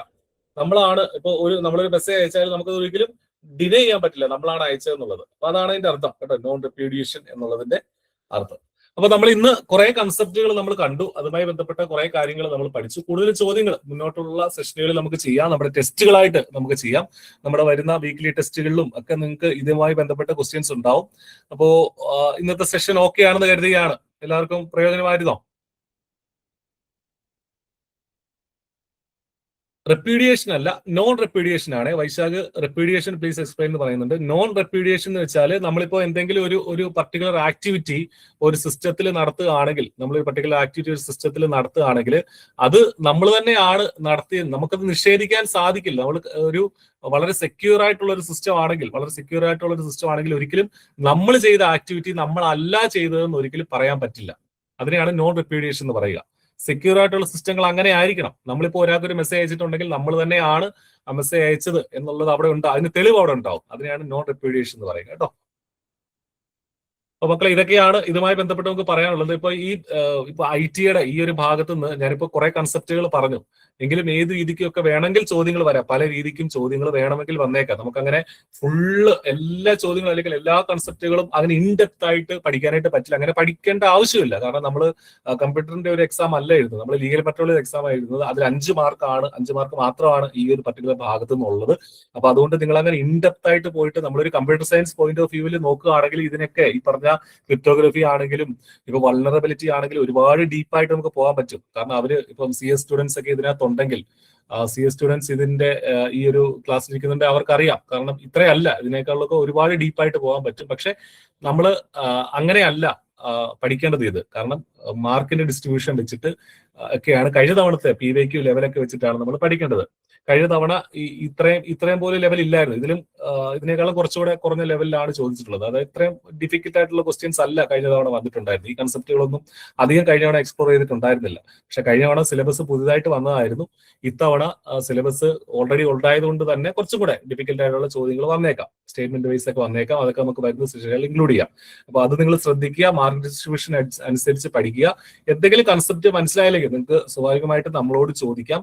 അതല്ല, നിങ്ങൾ ജസ്റ്റ് ഗൂഗിളിൽ ഒന്ന് സെർച്ച് ചെയ്താൽ അതിന്റെ വിത്ത് എക്സാമ്പിൾ ഒന്ന് പറഞ്ഞു കഴിഞ്ഞാൽ വളരെ കൃത്യമായിട്ട് ഇപ്പൊ AI ഒക്കെ ഉണ്ട്, അതൊക്കെ കറക്റ്റ് ആയിട്ട് നിങ്ങൾ യൂട്ടിലൈസ് ചെയ്യണം. നിങ്ങൾ ഏത് പരീക്ഷയാണെങ്കിലും AI ഒക്കെ വളരെയധികം പ്രയോജനമാണ്. കാരണം നമുക്കൊരു കൺസെപ്റ്റ് മനസ്സിലായില്ലെങ്കിൽ നമുക്ക് മനസ്സിലാവാൻ പറ്റുന്ന രീതിയിൽ അതിനോട് ചോദിച്ചു കഴിഞ്ഞാൽ അങ്ങനെ ഒന്ന് പറഞ്ഞു തരുമെന്ന് ഇപ്പം ജെമിനി ആണെങ്കിലും ChatGPT ആണെങ്കിലും ജസ്റ്റ് ഗൂഗിളിലൊക്കെ സെർച്ച് ചെയ്താലും വളരെ എത്രയോ മനോഹരമായിട്ട് അവരത് എക്സ്പ്ലെയിൻ ചെയ്ത് തരും. ആർക്കും എക്സ്പ്ലെയിൻ ചെയ്ത് തരുന്നതിനേക്കാൾ മനോഹരമായിട്ട് അവർ വളരെ കറക്റ്റ് ആയിട്ട് ഫ്ലോ ചാർട്ട് ഒക്കെ വെച്ച് എക്സാമ്പിൾ ഒക്കെ വെച്ച് വേണമെങ്കിൽ വീഡിയോ ആയിട്ട് വരെ എക്സ്പ്ലെയിൻ ചെയ്ത് തരും കേട്ടോ. അതൊക്കെ യൂട്ടിലൈസ് ചെയ്ത് വെച്ച് വേണം നമ്മൾ എല്ലാ പരീക്ഷകൾക്ക് വേണ്ടിയിട്ടും പഠിക്കാനായിട്ട്.